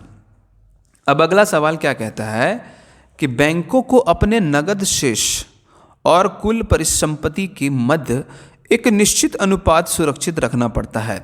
इसे क्या कहते हैं? तो इसको कहते हैं संविधिक तरलता अनुपात, SLR। इम्पॉर्टेंट है, याद रखना। अगला सवाल एग्जाम दृष्टिकोण से कि कृषि एवं ग्रामीण विकास क्रियाओं की सभा, मतलब कि कृषि एवं ग्रामीण विकास क्रियाओं की सभी प्रकार की जो साख आवश्यकता की पूर्ति करने वाला एकमात्र संस्था कौन है? तो वो है हमारा नाबार्ड। 12 जुलाई 1982 को मैंने आपको बता दिया। आगे बढ़ते हैं कि ब्याज दर की वह दर जिस पर भारतीय रिजर्व बैंक वाणिज्य बैंकों को अल्पावधि ऋण देता है क्या कहलाता है? तो वो रेपो रेट कहलाता है। देखो ये प्रश्न आप ना काफ़ी बार कंफ्यूज करते हो, तो इसको आपको अभी कंफ्यूज नहीं करना है। परीक्षा में पूछेगा तो आप कंफ्यूज कर जाओगे। और बहुत ज़्यादा डेप्थ जानना है तो विजिट कीजिए हमारा पेड कोर्स। एडवर्टाइजमेंट नहीं कर रहा हूँ, लिमिटेड अमाउंट लूँगा और यकीन कीजिए वो कंटेंट प्रोवाइड करूँगा जो आपके परीक्षा में 100% पूछेगा, मतलब पूछेगा। अब समझिए कि ब्याज दर की वह दर जिस पर RBI वाणिज्यिक बैंकों को अल्प अवधि ऋण देता है वो रेपो रेट कहलाता है। ठीक है, आगे बढ़ते हैं कि सिडबी SIDBI की स्थापना की गई थी। तो वो की गई थी लघु उद्योगों को वित्त प्रदान करने के लिए, 1990 में किया गया था। अब अगला सवाल देखते हैं कि भारत सरकार ने देश के 14 बैंकों का राष्ट्रीयकरण किस वर्ष किया गया था? तो मैं आपको बता दूं, जुलाई 1969 में वित्तीय समावेशन, फाइनेंशियल जो इंक्लूजन था के लक्ष्यों को प्राप्त करने के लिए भारत सरकार 19 जुलाई 1969 को 14 बड़े व्यावसायिक बैंकों का राष्ट्रीयकरण किया गया था। इसके पश्चात 1980 में आंध्रा बैंक और ओरिएंटल बैंक ऑफ कॉमर्स सहित 6 बैंकों का भी राष्ट्रीयकरण किया गया था। इसे बैंकों के राष्ट्रीयकरण का दूसरा चरण कहा जाता है। अब ये याद रख लीजिएगा, ठीक है। आगे बढ़ते हैं कि भारत में भारतीयों द्वारा 1881 में स्थापित समिति देता का प्रथम बैंक था। अब मैं आपको बता दूं, अवध कॉमर्शियल बैंक करके हम उसको टर्म करेंगे, जो कि सीमित देयता के आधार पर 1881 में स्थापित अवध कॉमर्शियल बैंक, जो कि भारतीयों द्वारा संचालित या पहला बैंक था। ठीक है, आप याद रखिएगा। अगला सवाल ये है कि रिजर्व बैंक ऑफ इंडिया किसके बदलते मुद्रा निर्गमन करता है? तो सही उत्तर होगा आपका स्वर्ण, विदेशी प्रतिभूति और भारत सरकार की प्रतिभूति। यानी कि रिजर्व बैंक ऑफ इंडिया जो है वो स्वर्ण जो है विदेशी प्रतिभूति, भारत सरकार की प्रतिभूति के बदले मुद्रा निर्गमन करता है। अगला सवाल कि भारतीय रिजर्व बैंक का जो अकाउंटिंग ईयर है अर्थात लेखा वर्ष जो है वो कौन सा है? तो जुलाई जून जो है वो माना गया है। मैं आपको बता दूं कि भारत सरकार का वित्त वर्ष तो है हमारा कब? 1 अप्रैल से 31 मार्च, ये भी पूछता है। जबकि भारतीय रिजर्व बैंक का लेखा कार्य अथवा लेखा वर्ष 1 जुलाई से 30 जून के मध्य होता है। तो आप कंफ्यूज मत कीजिएगा इस प्रश्न में, ठीक है, वरना आप आंसर 1 अप्रैल से 31 मार्च भी करके चले आइएगा, तो दिक्कत नहीं लेना। अगला सवाल इम्पॉर्टेंट है, वाणिज्यिक प्रपत्र जो है किसके साख का स्रोत है? उत्तर होगा कॉरपोरेट यानी कि उद्योग निगम। ठीक है, इंपॉर्टेंट है गाइस, उत्तर करने की आप भी कोशिश करें ताकि जल्दी जल्दी मैं इसको समाप्त कर दूं। अगला सवाल कि आरबीआई ने किस समिति के सुझाव पर लघु बैंक व भुगतान बैंकों का प्रारंभ किया था? तो सही उत्तर होगा नचिकेत मोर समिति। ये जो थे भारतीय रिजर्व बैंकों ने नचिकेत मोर समिति का गठन 2013 में किया था, पता है, अनुशंसा के आधार पर। अगला सवाल कि बैंक बोर्ड ब्यूरो बीबीबी, उत्तर कर दीजिएगा भाई, फुल फॉर्म पूछता है। बैंक बोर्ड ब्यूरो का उद्देश्य, तो उद्देश्य सार्वजनिक जो बैंकों का कार्य प्रणाली में सुधार लाना था, इस योजना का मुख्य उद्देश्य। ठीक है, याद रखिएगा। अगला सवाल मीबोर, ठीक है, MIBOR का क्या है? तो मीबोर जिसका फुल फॉर्म आपको पूछ भी सकता है कि Mumbai inter bank offered rate, वह ब्याज दर जिस पर भारतीय अंतर बैंक बाजार में एक बैंक द्वारा अन्य बैंकों को कुछ समय के लिए ऋण प्रदान किया जाता है। ठीक है, और इंग्लैंड में इसको क्या बोलते हैं? लिबोर कहा जाता है। ओके, याद रखिएगा, मीबोर और इंग्लैंड में लिबोर। उत्तर क्या होगा? मैंने बता दिया कि जिस पर भारतीय अंतर बैंक बाजार में एक बैंक द्वारा अन्य बैंकों को कुछ समय के लिए ऋण प्रदान किया जाता है। आगे बढ़ते हैं। अगला सवाल कि भारत में कौन सा कृषि वित्त का स्रोत है? सही उत्तर होगा हमारा सहकारी समितियां, व्यापारिक बैंक और क्षेत्रीय ग्रामीण, यानी कि उपरोक्त सभी भी आपके अगर ऑप्शन में रहे, 4 ऑप्शन में, तो एक ऑप्शन आप कर सकते हैं। अगला सवाल कि नाफेड किससे संबंधित है? सही उत्तर होगा कृषि विपणन से ये संबंधित है। नाफेड करके इसको टर्म करेंगे। अखिल भारतीय स्तर पर राष्ट्रीय कृषि सहकारी विपणन संघ कृषि विपणन से संबंधित है। इसकी स्थापना 2 अक्टूबर 1958 को की गई थी। ओके, अब आगे बढ़ते हैं कि हैंड बुक ऑफ एग्रीकल्चर का प्रकाशन किया जाता है। तो हैंड बुक ऑफ एग्रीकल्चर का प्रकाशन भारतीय कृषि अनुसंधान परिषद द्वारा किया जाता है। याद रख लीजिएगा, किसके द्वारा? भारतीय कृषि अनुसंधान परिषद ICAR द्वारा किया जाता है। इस पुस्तक को भारतीय कृषि का विश्व कोश माना जाता है और इसमें भारतीय कृषि के परिवर्तनशील परिदृश्य को व्यक्त किया जाता है। इसका पहला जो प्रकाशन हुआ था वो 1961 में किया गया था। अगला सवाल कि 8वीं पंचवर्षीय योजना के अंतर्गत योजना आयोग ने भारत को कितने कृषि जलवायु प्रदेशों में बांटा था? तो मैं आपको बता दूं कि भारत में को 15 कृषि जलवायु प्रदेशों में विभक्त किया गया था और इन कृषि जलवायु प्रदेशों के निर्धारण में उस क्षेत्र विशेष का भौतिक गुणों और सामाजिक आर्थिक विशेषताओं को आधार बनाया गया था। अगला सवाल कि निर्यात के लिए निर्यात हेतु आम की लोकप्रिय प्रजाति कौन सी है? तो सही उत्तर होगा अल्फांसो। जी हाँ, अल्फांसो का आपने नाम सुना होगा कि निर्यात हेतु आम की लोकप्रियता प्रजाति अल्फांसो है। भारत में इसका प्रमुख उत्पादक राज्य महाराष्ट्र है और इसका नाम अल्फांसो पुर्तगाली गवर्नर अल्फांसो दी अल्बुकर्क के सम्मान में रखा गया था। भारत विश्व में आम के उत्पादन में प्रथम स्थान रखता है, ये बात याद रखिएगा। जो आम जिसको अपने गर्मियों में टिकोला भी कहते हैं, जब आम छोटा रहता तो आपने सुना होगा कि टिकोला बोलते हैं, छोटका छोटका वाला, पता होगा आपको, जिसको ढेला से मार के तोड़ के भाग जाते हैं हम लोग। ठीक है, भाग जाते थे, मतलब बचपन की बातें हैं, सब कुछ को पता होगा कि टिकोला छोड़ के, और उसमें जो निकलता था ऐसे ऐसे करके कि किसका शादी किधर, तो हम ऐसे पुछ से दबा देते थे तो वो दायां जाता था या फिर बायां, तो हम लोग कहते थे कि पूर्व में हमारी शादी होगी, इसका शादी पश्चिम में होगा, जिसको टिकोला बोलते हैं। टिकोला आपने पढ़ा होगा, मतलब कि देखा होगा। तो हाँ, आम जो है पूरे विश्व में भारत पहले स्थान पर आता है, याद रखिएगा। ठीक है, और कुल वैश्विक उत्पादन का 40%, सोच भी सकते हैं आप। अगला सवाल कि दीर्घकालीन कृषि ऋण किसके द्वारा प्रदान किया जाता है? सही उत्तर होगा भूमि विकास बैंक के द्वारा, लैंड डेवलपमेंट बैंक। ठीक है, आप याद रखिएगा, इंपॉर्टेंट प्रश्न है परीक्षा के दृष्टिकोण से। चलिए आगे देखते हैं। अगला सवाल इंपॉर्टेंट है कि हरित क्रांति से भारत की कौन सी राज्य सर्वाधिक लाभान्वित हुई थी? तो सही उत्तर होगा पंजाब, हरियाणा और पश्चिमी उत्तर प्रदेश। जी हाँ, आपको पता होगा कि भारत में 1966 में खरीफ फसल प्रारंभ जो है ग्रीन रेवोल्यूशन, जिसको हरित क्रांति कहते हैं, उसका शुरुआत हुआ था खरीफ फसल में। भारत में इस क्रांति का जो प्रसिद्ध कृषक माने जाते हैं वो MS स्वामीनाथन है, और इसका सर्वाधिक सकारात्मक प्रभाव पंजाब, हरियाणा, पश्चिमी उत्तर प्रदेश, आंध्र प्रदेश, महाराष्ट्र, तमिलनाडु के कुछ जिलों में पड़ा था, आप याद रखिएगा। और सर्वाधिक जो फसल पे प्रभाव पड़ा था वो था हमारा गेहूं, यानी कि उस समय हरित क्रांति से सर्वाधिक वृद्धि किस में हुई थी? गेहूं में हुई थी। अगला सवाल कि भारत में सबसे पहले फसल बीमा की शुरुआत कब की गई थी?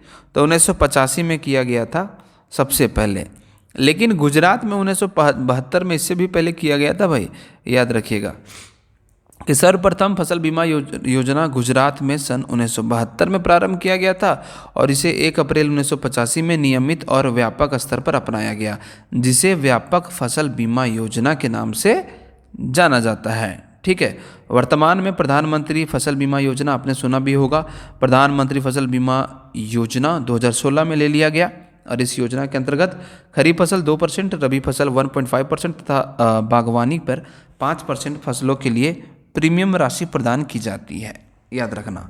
अगला सवाल महत्वपूर्ण सवाल कि सार्वजनिक वितरण प्रणाली से वितरित अनाज पर मूल्य बढ़ाने का उद्देश्य है। तो सही आंसर क्या होगा? इस योजना में निहित सब्सिडी का भार कम हो सके।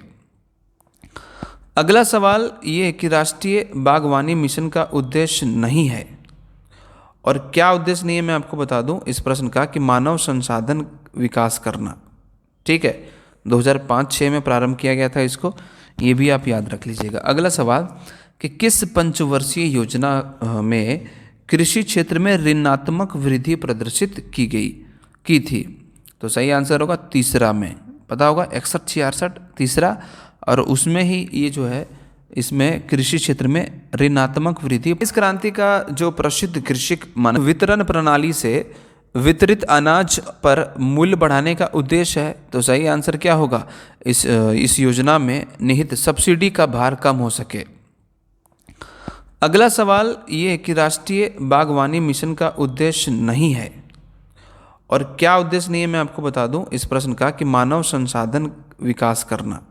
ठीक है, 2005-06 में प्रारंभ किया गया था इसको, ये भी आप याद रख लीजिएगा। अगला सवाल कि किस पंचवर्षीय योजना में कृषि क्षेत्र में ऋणात्मक वृद्धि प्रदर्शित की थी? तो सही आंसर होगा तीसरा में, पता होगा 61-66 तीसरा, और उसमें ही ये जो है इसमें कृषि क्षेत्र में ऋणात्मक वृद्धि प्रदर्शित की गई।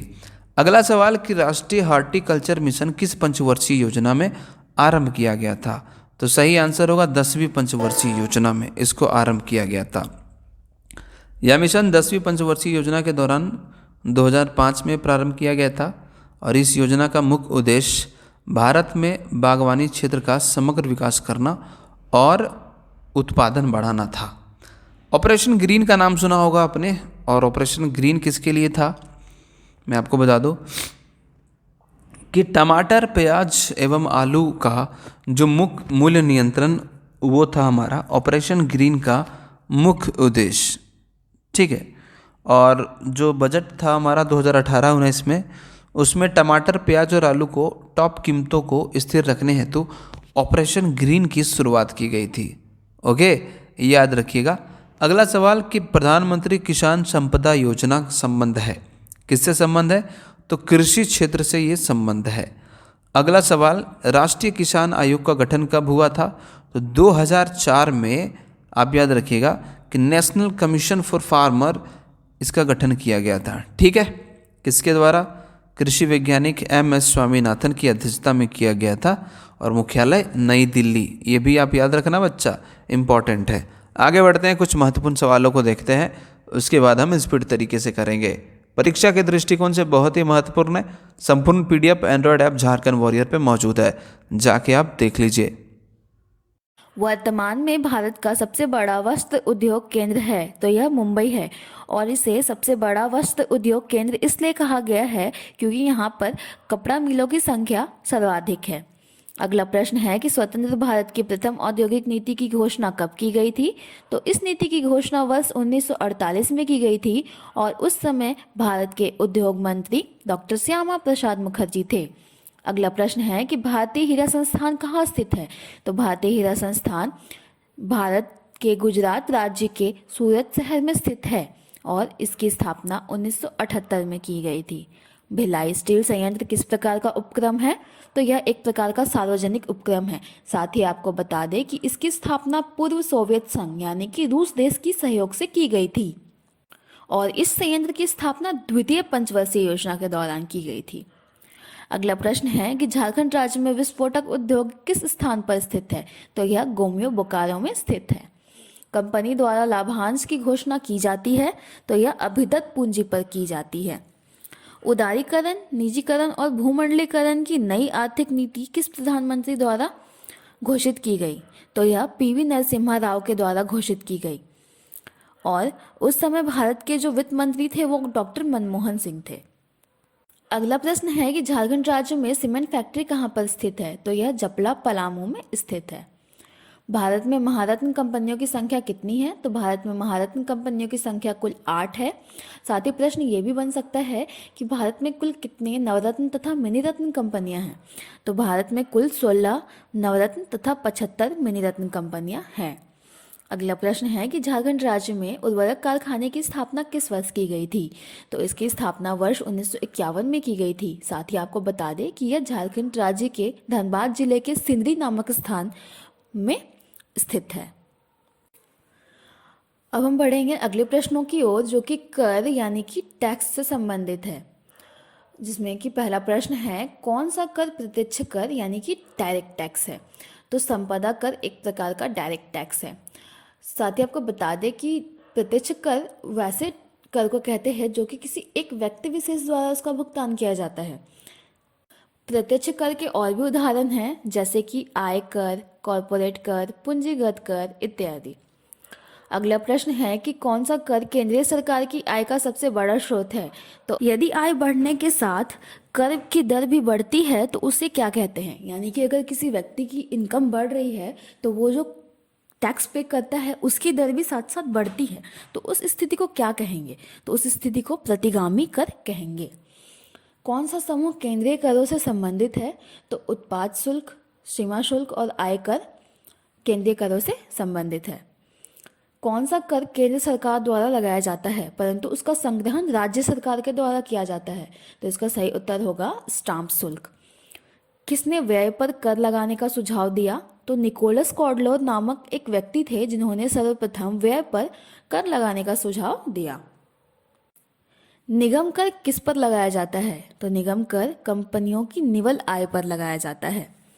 शराब, नारकोटिक्स और अफीम पर आरोपित शुल्क किसके अंतर्गत शामिल है? तो यह केंद्रीय उत्पाद शुल्क के अंतर्गत शामिल है। कर बढ़ोतरी से क्या तात्पर्य है? तो कर राजस्व में प्रतिशत बढ़ोतरी व कर क्षेत्र में प्रतिशत बढ़ोतरी के मध्य का जो अनुपात है उसे कर बढ़ोतरी कहेंगे। दूसरे शब्दों में कहे तो अर्थव्यवस्था की वृद्धि के कारण कर राशि में वृद्धि से संबंधित है यह। दूसरे शब्दों में कहें तो अर्थव्यवस्था की वृद्धि के कारण, यानी कि अगर हमारी इकोनॉमी अगर ग्रो कर रही है तो जो टैक्स की राशि है उसमें भी जो वृद्धि हुई तो उसे कर बढ़ोतरी कहेंगे। अगला सवाल है कि राजा चलैया समिति किससे संबंधित है? तो यह कर सुधार से संबंधित है। पार्थ सारथी सोम समिति किससे संबंधित है? तो यह गार यानी कि GAAR general anti avoidance rule से संबंधित है और इस समिति का जो उद्देश्य था वो था कि कर चोरी और काले धन की रोकथाम। अगला प्रश्न वस्तु एवं सेवा कर यानी कि GST क्या है? तो यह गंतव्य आधारित अप्रत्यक्ष कर है, यानी कि ये एक इनडायरेक्ट टैक्स है। GST परिषद का अध्यक्ष कौन होता है? तो GST परिषद का अध्यक्ष प्रधानमंत्री होता है। साथ ही आपको बता दें कि यह एक संवैधानिक संस्था है जिसका गठन राष्ट्रपति के द्वारा किया जाता है। वस्तु एवं सेवा कर में शामिल है, तो वस्तु एवं सेवा कर में केंद्र एवं राज्यों दोनों के अप्रत्यक्ष कर शामिल हैं। वस्तु एवं सेवा कर से कौन से कर आच्छादित हो गए हैं? तो वस्तु एवं सेवा कर से सभी केंद्रीय अप्रत्यक्ष कर, सेवा कर, राज्यों के सभी अप्रत्यक्ष कर आच्छादित हो गए हैं, यानी कि उनको हटा दिया गया है। वस्तु एवं सेवा कर से कौन से कर आच्छादित हो गए हैं? तो इसका सही उत्तर होगा सभी केंद्रीय अप्रत्यक्ष कर, सेवा कर एवं राज्यों के सभी अप्रत्यक्ष कर। इसके बारे में थोड़ा और बता दूं कि जीएसटी के अंतर्गत सेवा कर सहित सभी अप्रत्यक्ष कर शामिल कर लिए गए हैं। अब बढ़ेंगे अगले प्रश्नों की ओर, जो कि अंतर्राष्ट्रीय संगठन एवं संस्थाएं यानी कि ऑर्गेनाइजेशन एंड हेडक्वार्टर्स से संबंधित है, जिसमें पहला प्रश्न है कि वर्ल्ड इकोनॉमिक आउटलुक रिपोर्ट किस संस्था के द्वारा प्रकाशित की जाती है? तो यह अंतर्राष्ट्रीय मुद्रा कोष इंटरनेशनल मॉनिटरी फंड के द्वारा प्रकाशित की जाती है। अगला प्रश्न है कि आईएमएफ का पूरा नाम क्या है? तो आईएमएफ का पूरा नाम इंटरनेशनल मॉनिटरी फंड है। साथ ही आपको बता दें कि आईएमएफ का जो मुख्यालय है वो वॉशिंगटन यूएसए में स्थित है। उम्मीद करूंगा साथियों कि आप सभी को ये वीडियो पसंद आ रहा होगा। अगर आप झारखंड जीके में और भी बेहतर बनना चाहते हैं और अपनी तैयारी को जांचना चाहते हैं तो झारखंड वॉरियर एंड्रॉयड ऐप पे आप सभी के लिए झारखंड जीके का क्वेश्चन बैंक अपलोड कर दिया गया है, जिसमें 2003 से 2019 के प्रश्नों को सम्मिलित किया गया है। यकीन कीजिए 90 से भी ज्यादा सेट्स को वहां पे अपलोड किया गया है। इस वीडियो को देखने के बाद आप Jharkhand warrior Android app download कीजिए और वहां पर क्वेश्चन बैंक जरूर लगाइएगा। इस बार आप झारखंड जीके में हीरो बनने से आपको कोई नहीं रोक सकता। 7th जेपीएससी की भी टेस्ट सीरीज चल रही है, इसी में चलेगी एंड्रॉयड ऐप पे। चलिए बढ़ते हैं आज के अगले सवाल की ओर। वीडियो पसंद आ रहा होगा तो वीडियो को लाइक कर दीजिएगा, चैनल पे नए हैं तो चैनल को सब्सक्राइब कर दीजिएगा। उधार प्रदाता एजेंसी अंतर्राष्ट्रीय विकास संघ किस एक के द्वारा प्रशासित है? तो यह अंतर्राष्ट्रीय पुनर्निर्माण और विकास बैंक यानी कि international bank for reconstruction and development के द्वारा प्रशासित है। विश्व बैंक की कौन सी संबद्ध संस्था विश्व के निर्धनतम राष्ट्रों को गरीबी उन्मूलन हेतु सहायता प्रदान करती है? तो इसका सही उत्तर है अंतर्राष्ट्रीय विकास संघ। अंतर्राष्ट्रीय विकास संघ यानी कि आईडीए को विश्व बैंक की ऋण देने वाली उदार खिड़की भी कहा जाता है। अगला प्रश्न है कि विश्व व्यापार संगठन की दोहा चक्र की वार्ता में केंद्रीय विषय रहा है? तो इसका केंद्रीय विषय कृषि से संबंधित रहा है। विशिष्ट रक्षोपाय क्रियाविधि स्पेशल सेफगार्ड मैकेनिज्म मुहावरा किस एक के कार्यों के संदर्भ में समाचारों में प्रायः चर्चा में आता रहा है? जिसका सही उत्तर है विश्व व्यापार संगठन। अगला प्रश्न है कि वर्ल्ड डेवलपमेंट रिपोर्ट किस संस्था द्वारा प्रकाशित की जाती है? तो यह अंतर्राष्ट्रीय पुनर्निर्माण एवं विकास बैंक के द्वारा प्रकाशित की जाती है। साथ ही आपको ये भी बता दें कि विश्व व्यापार संगठन यानी कि world trade organisation world trade report प्रकाशित करता है, जबकि IMF international monetary fund world economic outlook जारी करता है। अगला प्रश्न है कि कौन सा देश दक्षिण एशियाई क्षेत्रीय सहयोग संगठन यानी कि सार्क, जिसका पूर्ण रूप है south east Asian Nations for regional corporation, का सदस्य नहीं है? तो कंबोडिया इसका सदस्य नहीं है। विश्व व्यापार संगठन WTO वर्ल्ड ट्रेड ऑर्गेनाइजेशन का पूर्ववर्ती नाम था, तो इसका पूर्ववर्ती नाम GATT, जिसका पूर्ण रूप general agreement on trade and tariff था। UNSC का तात्पर्य है, तो UNSC का तात्पर्य संयुक्त राष्ट्र सुरक्षा परिषद से है। साथ ही आपको ये भी बता दें कि यह परिषद संयुक्त राष्ट्र का महत्वपूर्ण अंग है, जिसमें 5 स्थायी तथा 10 अस्थायी सदस्य होते हैं। गैट का तात्पर्य है, तो गैट का तात्पर्य general agreement on tariff and trade से है। वर्ष 1995 में इसका नाम बदलकर विश्व व्यापार संगठन यानी कि वर्ल्ड ट्रेड ऑर्गेनाइजेशन कर दिया गया है। अगला प्रश्न है कि संयुक्त राज्य सुरक्षा परिषद के 5 स्थायी सदस्य कौन से हैं? तो वह है चीन, फ्रांस, रूस, यूके और अमेरिका। संयुक्त राष्ट्र सुरक्षा परिषद का मुख्य कार्य अंतर्राष्ट्रीय शांति एवं सुरक्षा को बनाए रखना है। ट्रिम्स का अर्थ है ट्रेड रिलेटेड इन्वेस्टमेंट मेजर्स। अगला प्रश्न है कि FAO का पूरा नाम है, तो FAO का पूरा नाम फूड एंड एग्रीकल्चर ऑर्गेनाइजेशन है, खाद्य एवं कृषि संगठन। न्यू डेवलपमेंट बैंक का मुख्यालय कहाँ स्थित है? तो ब्रिक्स के न्यू डेवलपमेंट बैंक का मुख्यालय संघाई में स्थित है। साथ ही आपको ये भी बता दूं कि ब्रिक्स के जो न्यू डेवलपमेंट बैंक G20 समूह 20 बड़ी अर्थव्यवस्थाओं से मिलकर बना है। इसे किसके द्वारा प्रतिनिधित्व प्रदान किया जाता है? तो इसे राज्यों के प्रमुखों के द्वारा प्रतिनिधित्व प्रदान किया जाता है। साथ ही आपको ये भी बता दूं कि इसकी जो स्थापना है वो वर्ष 1999 में की गई थी। बढ़ेंगे अगले प्रश्नों की ओर, जो कि भुगतान संतुलन से संबंधित है, जिसमें कि पहला प्रश्न है ई व्यापार का क्या अर्थ है? तो इसका अर्थ इंटरनेट के द्वारा व्यापार करना है। इसके अगर उदाहरण के रूप में ले तो अमेज़न, फ्लिपकार्ट ये सब इसके प्रमुख उदाहरण में आ जाएंगे, जो कि अपने देश के अंदर भी या देश के बाहर भी बखूबी कार्य करते हैं। अगला प्रश्न है कि कौन सा एक मुद्रा के अवमूल्यन का प्रभाव नहीं है? तो इससे आयातकर्ता देश में मुद्रा अवस्फीति होती है। भुगतान संतुलन में निहित है, तो भुगतान संतुलन में दृश्य व्यापार, अदृश्य व्यापार तथा ऋण तीनों ही निहित है। सुपर 301 किससे संबंधित है? तो सुपर 301 मुक्त व्यापार में अवरोध से संबंधित है। इसके अंतर्गत अमेरिका जो कंट्री है वो किसी भी अन्य कंट्री के अगेंस्ट, मतलब उसके इकोनॉमी के अगेंस्ट एक्शन ले सकता है। अगला प्रश्न है कि अवमूल्यन का अर्थ है, तो अवमूल्यन का अर्थ है अन्य देशों की मुद्राओं के संदर्भ में देश मुद्रा के मूल्य में कमी करना। विदेशी संस्थाओं के द्वारा भारतीय कंपनियों के शेयर एवं बॉन्ड खरीदने को क्या कहते हैं? तो उसे पोर्टफोलियो निवेश कहते हैं। इसके अंडर जो इन्वेस्टर होते हैं उन्हें कंपनी के निदेशक मंडल में शामिल नहीं किया जाता है, क्योंकि इसमें इन्वेस्टर की भागीदारी कंपनी के टोटल शेयर के 10% से भी कम होता है। निजी निवेश को कहा जाता है, तो निजी निवेश को प्रेरित निवेश भी कहा जाता है। सरकार किसे बढ़ावा देने के लिए मुद्रा का अवमूल्यन करती है? तो सरकार निर्यात को बढ़ावा देने के लिए मुद्रा का अवमूल्यन करती है। किसी देश का अन्य देशों के साथ मौद्रिक विनिमय के वार्षिक विवरण को कहा जाता है, तो इसे भुगतान संतुलन कहा जाता है।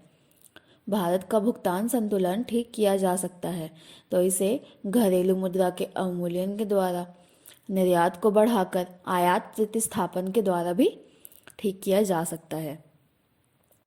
भारत में कब से रुपया चालू खाते पर पूर्ण रूप से परिवर्तनीय हो गया? तो यह वर्ष 1994 से हुआ। साथ ही आपको ये भी बता दें कि पूंजी खाते में पूर्ण परिवर्तनीयता के लिए जो तारापोर समिति है उसका गठन 2 बार, एक बार 1997 में और दूसरी बार 2006 में किया गया था। अगला प्रश्न है कि मुद्रा के अवमूल्यन का परिणाम है, तो मुद्रा के अवमूल्यन का परिणाम निर्यात में वृद्धि और भुगतान संतुलन में सुधार है। साथ साथ आपको ये भी बता दें कि मुद्रा के अवमूल्यन का मतलब यह होता है कि किसी देश की जो घरेलू मुद्रा है उसका मूल्य अन्य देशों के मुद्राओं की तुलना में कम कर देना। इसका परिणाम ये होता है कि आयात की लागत बढ़ जाती है और निर्यात को अधिक प्रोत्साहन मिलता है। इसके वजह से देश के जो भुगतान संतुलन है वो उसमें सुधार आता है। अस्थिर विनिमय दर को क्या कहा जा सकता है? तो अस्थिर विनिमय दर को लचीली विनिमय दर भी कहा जा सकता है। तथा जब विनिमय दर को किसी देश की सरकार के द्वारा अगर नियंत्रित किया जाए तो उसे नियंत्रित विनिमय दर भी कहते हैं। अब बढ़ेंगे अगले प्रश्नों की ओर, जो कि राजकोषीय नीति एवं बजट से संबंधित है, जिसमें कि पहला प्रश्न है कि राजकोषीय नीति संबंधित है, तो राजकोषीय नीति सरकार की प्राप्ति और व्यय से संबंधित है।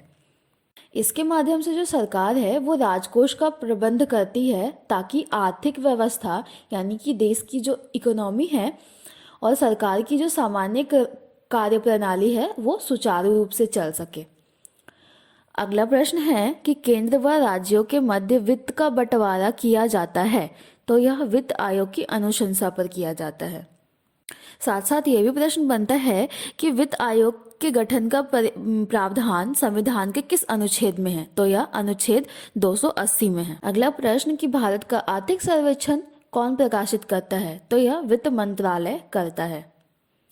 बजट एक लेख पत्र है, तो यह सरकार की राजकोषीय नीति का एक लेख पत्र है। बजट के बारे में भी आपको थोड़ी जानकारी दे दूं कि बजट जो है वो प्रत्येक वित्तीय वर्ष का अर्थ है 1 अप्रैल से 31 मार्च तक के लिए सरकार की जो प्राप्ति हुई या फिर सरकार ने जो व्यय किया उसका विवरण, और जो बजट है उसका उल्लेख भारतीय संविधान के अनुच्छेद 112 में है। कौन राजकोषीय नीति निर्धारित करता है, तो वित्त मंत्रालय राजकोषीय नीति निर्धारित करता है। तो वित्त मंत्रालय नीति निर्धारित करता है, तो वित्त मंत्रालय राजकोषीय नीति निर्धारित करता है। प्रस्तावों में से किसका संबंध संघीय बजट से है, तो कटौती प्रस्ताव का संबंध संघीय बजट से है। कटौती प्रस्ताव का अर्थ ये हुआ कि सरकार ने बजट में किसी विभाग द्वारा जो धन की मांग की है तो उसे विपक्ष द्वारा उसमें कमी करवाई जाती है, यानी कि विपक्ष द्वारा कमी का प्रस्ताव रखा जाता है, उसे कटौती प्रस्ताव कहते हैं। अगला प्रश्न है कि भारत में घाटे की वित्त व्यवस्था किस उद्देश्य से उपयोग की जाती है, तो यह आर्थिक विकास के प्रोत्साहन के लिए उपयोग की जाती है। कौन एक राजकोषीय नीति का भाग है, तो करारोपण राजकोषीय नीति का एक भाग है। संघीय बजट में राजकोषीय घाटे का अर्थ है, तो संघीय बजट में राजकोषीय घाटे का अर्थ बजट घाटे और आंतरिक तथा बाह्य ऋणों के निव्वल वृद्धि का योग। साथ ही साथ आपको बता दूं कि इसे 1 अप्रैल 1997 को सुखमय चक्रवर्ती समिति की अनुशंसाओं पर लागू किया गया था। अगला प्रश्न है कि राजस्व घाटे की अपेक्षा राजकोषीय घाटा सदैव रहेगा, तो राजकोषीय घाटे की अपेक्षा राजकोषीय घाटा सदैव अधिक रहेगा। सार्वजनिक क्षेत्र में विनिवेश को कहा जाता है, तो सार्वजनिक क्षेत्र में विनिवेश को निजीकरण कहा जाता है। भारत सरकार के बजट में कुल प्राप्ति व कुल व्यय के अंतर को कहा जाता है, तो इसे बजट घाटा कहा जाता है। बजट घाटा उसे कहेंगे जो कि सरकार के द्वारा कुल इन्वेस्ट किया गया तथा सरकार को जितना वापस मिला उसके बीच का जो अंतर हुआ वो बजट घाटा कहलाता है। भारत सरकार के बजट आंकड़ों में राजकोषीय घाटा है, तो यह कुल व्यय तथा प्राथमिक प्राप्तियां हैं। हाल के वर्षों में भारत सरकार के व्यय का सबसे बड़ा क्षेत्र है, तो हाल के वर्षों में भारत के व्यय का सबसे बड़ा क्षेत्र ब्याज भुगतान है। अगला प्रश्न है कि बजट 2018-19 के अनुमान के अनुसार भारत सरकार का धन प्राप्त करने का सबसे बड़ा साधन है, तो यह वस्तु एवं सेवा कर यानी कि जीएसटी है। अब हम बढ़ेंगे अगले प्रश्नों की ओर जो कि प्रतिभूति बाजार एवं बीमा से संबंधित है, जिसमें कि पहला प्रश्न है पूंजी बाजार किससे संबंधित है, तो यह शेयर बाजार से संबंधित है। अगला प्रश्न है कि नए पूंजी निर्गम को किस में रखा जाता है, तो इसे प्राथमिक बाजार में रखा जाता है। आपको बता दें कि प्राथमिक बाजार में नई पूंजी प्रतिभूतियों के निर्गम को रखा गया है तथा द्वितीयक बाजार में जो पहले से जो जारी पूंजी है उनका क्रय विक्रय किया जाता है। एक अल्पकालीन सरकारी प्रतिभूति पत्र क्या कहलाता है, तो वह ट्रेजरी बिल कहलाता है। ये जो हमारा ट्रेजरी बिल है वो भारतीय रिजर्व बैंक द्वारा निर्गमित होता है तथा ये जो ट्रेजरी बिल है उसे भारत में सर्वप्रथम 1917 में जारी किया गया था।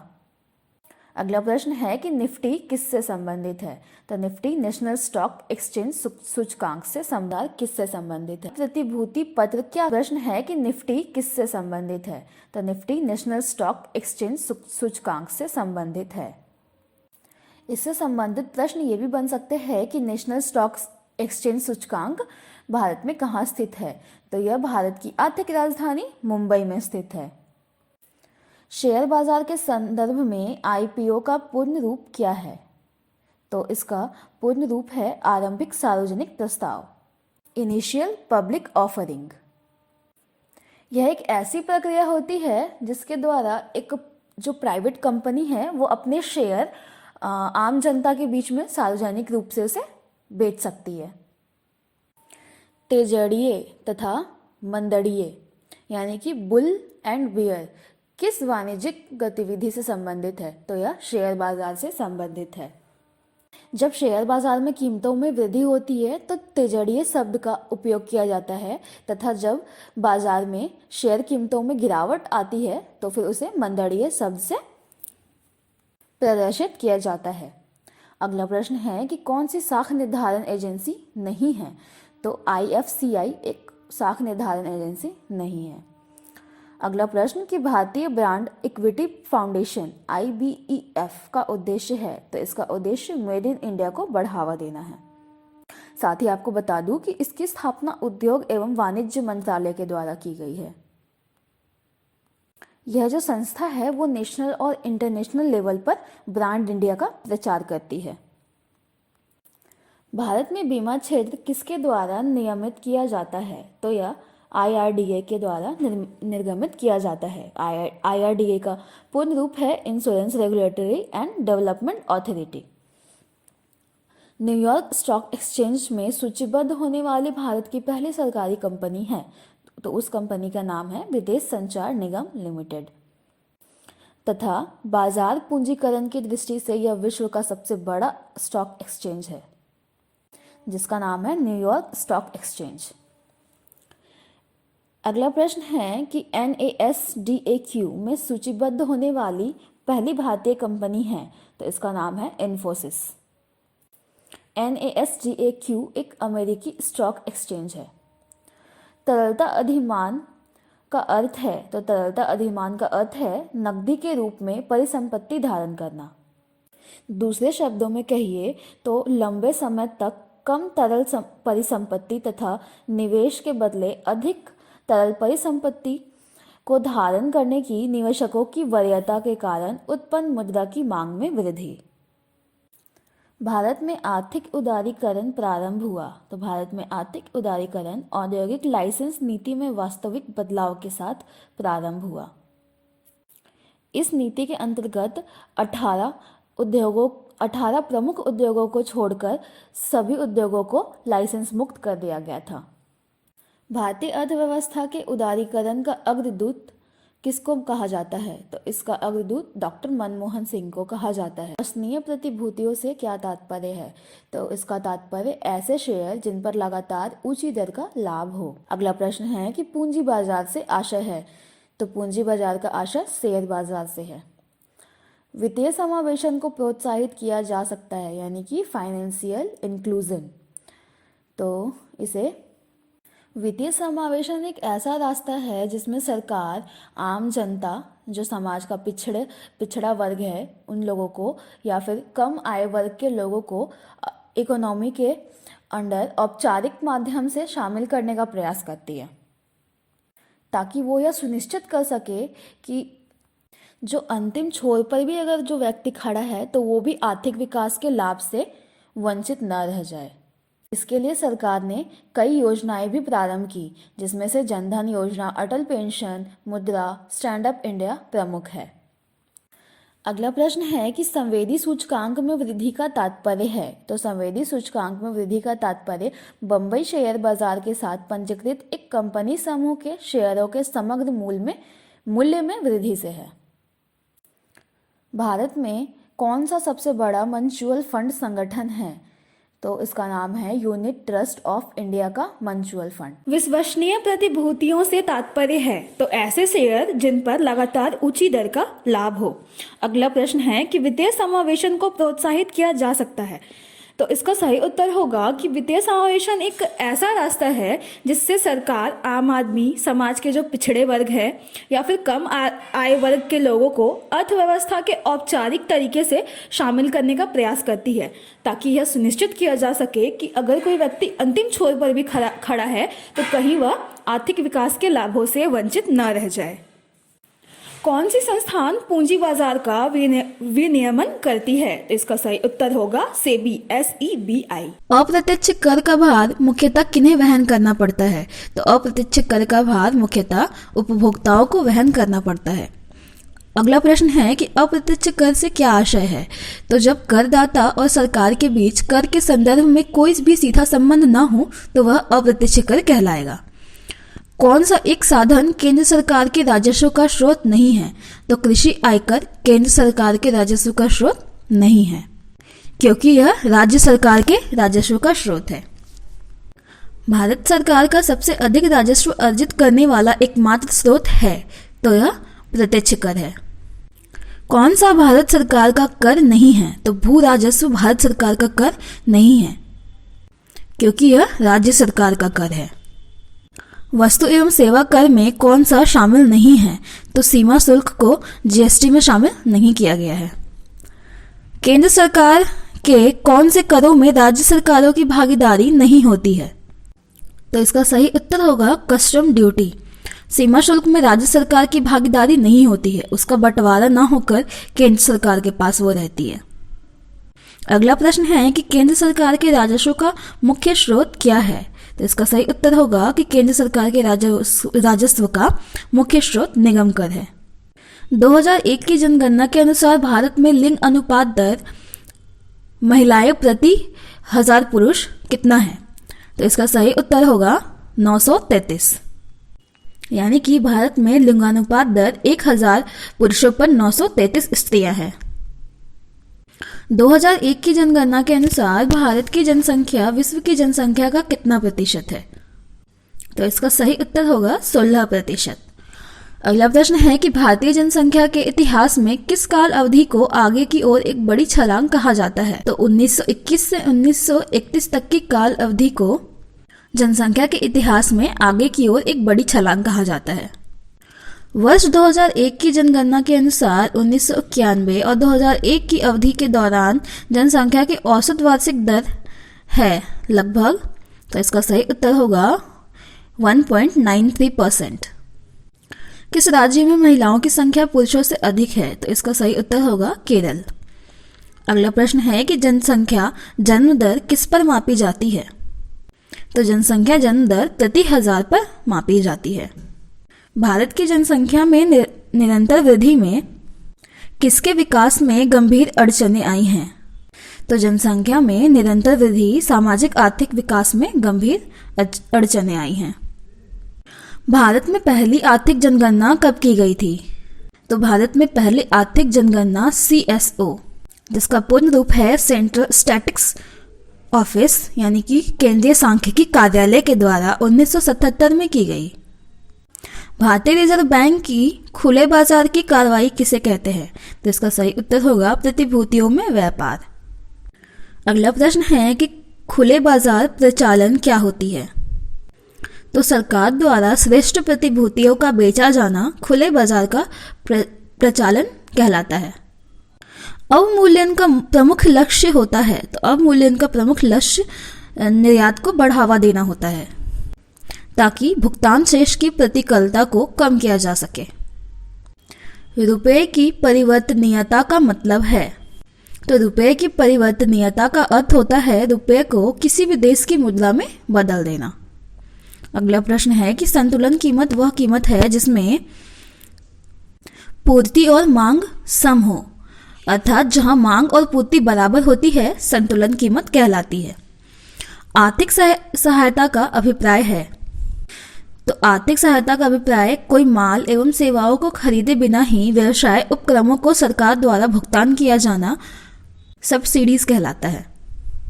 दूसरे शब्दों में कहे तो जनता को सस्ती दर पर वस्तुएं उपलब्ध कराने के लिए और उत्पादन को प्रोत्साहन देने के उद्देश्य से सरकार द्वारा व्यवसाय उपक्रमों का भुगतान। बढ़ते हैं अगले प्रश्न की ओर। जो कि भारतीय रुपए का प्रथम बार अवमूल्यन किया गया था, तो यह वर्ष 1949 में किया गया था। कठोर ब्याज दर का क्या अर्थ है? तो जब ब्याज दर बढ़ रही होती है तो वह कठोर ब्याज दर कहलाता है।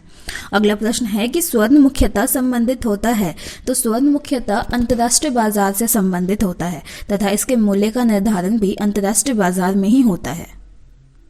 भारत में दशमलव मुद्रा प्रणाली कब से शुरू हुई? तो यह अप्रैल 1957 से शुरू हुई।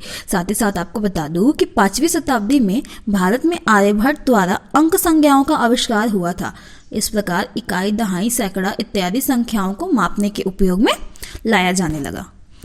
रेपो दर क्या है? तो रेपो दर वह दर है जिस पर भारतीय रिजर्व बैंक बैंकों को ऋण देती है तथा जिस पर वह उधार प्राप्त कर लेती है, तो उसे रिवर्स रेपो दर कहते हैं।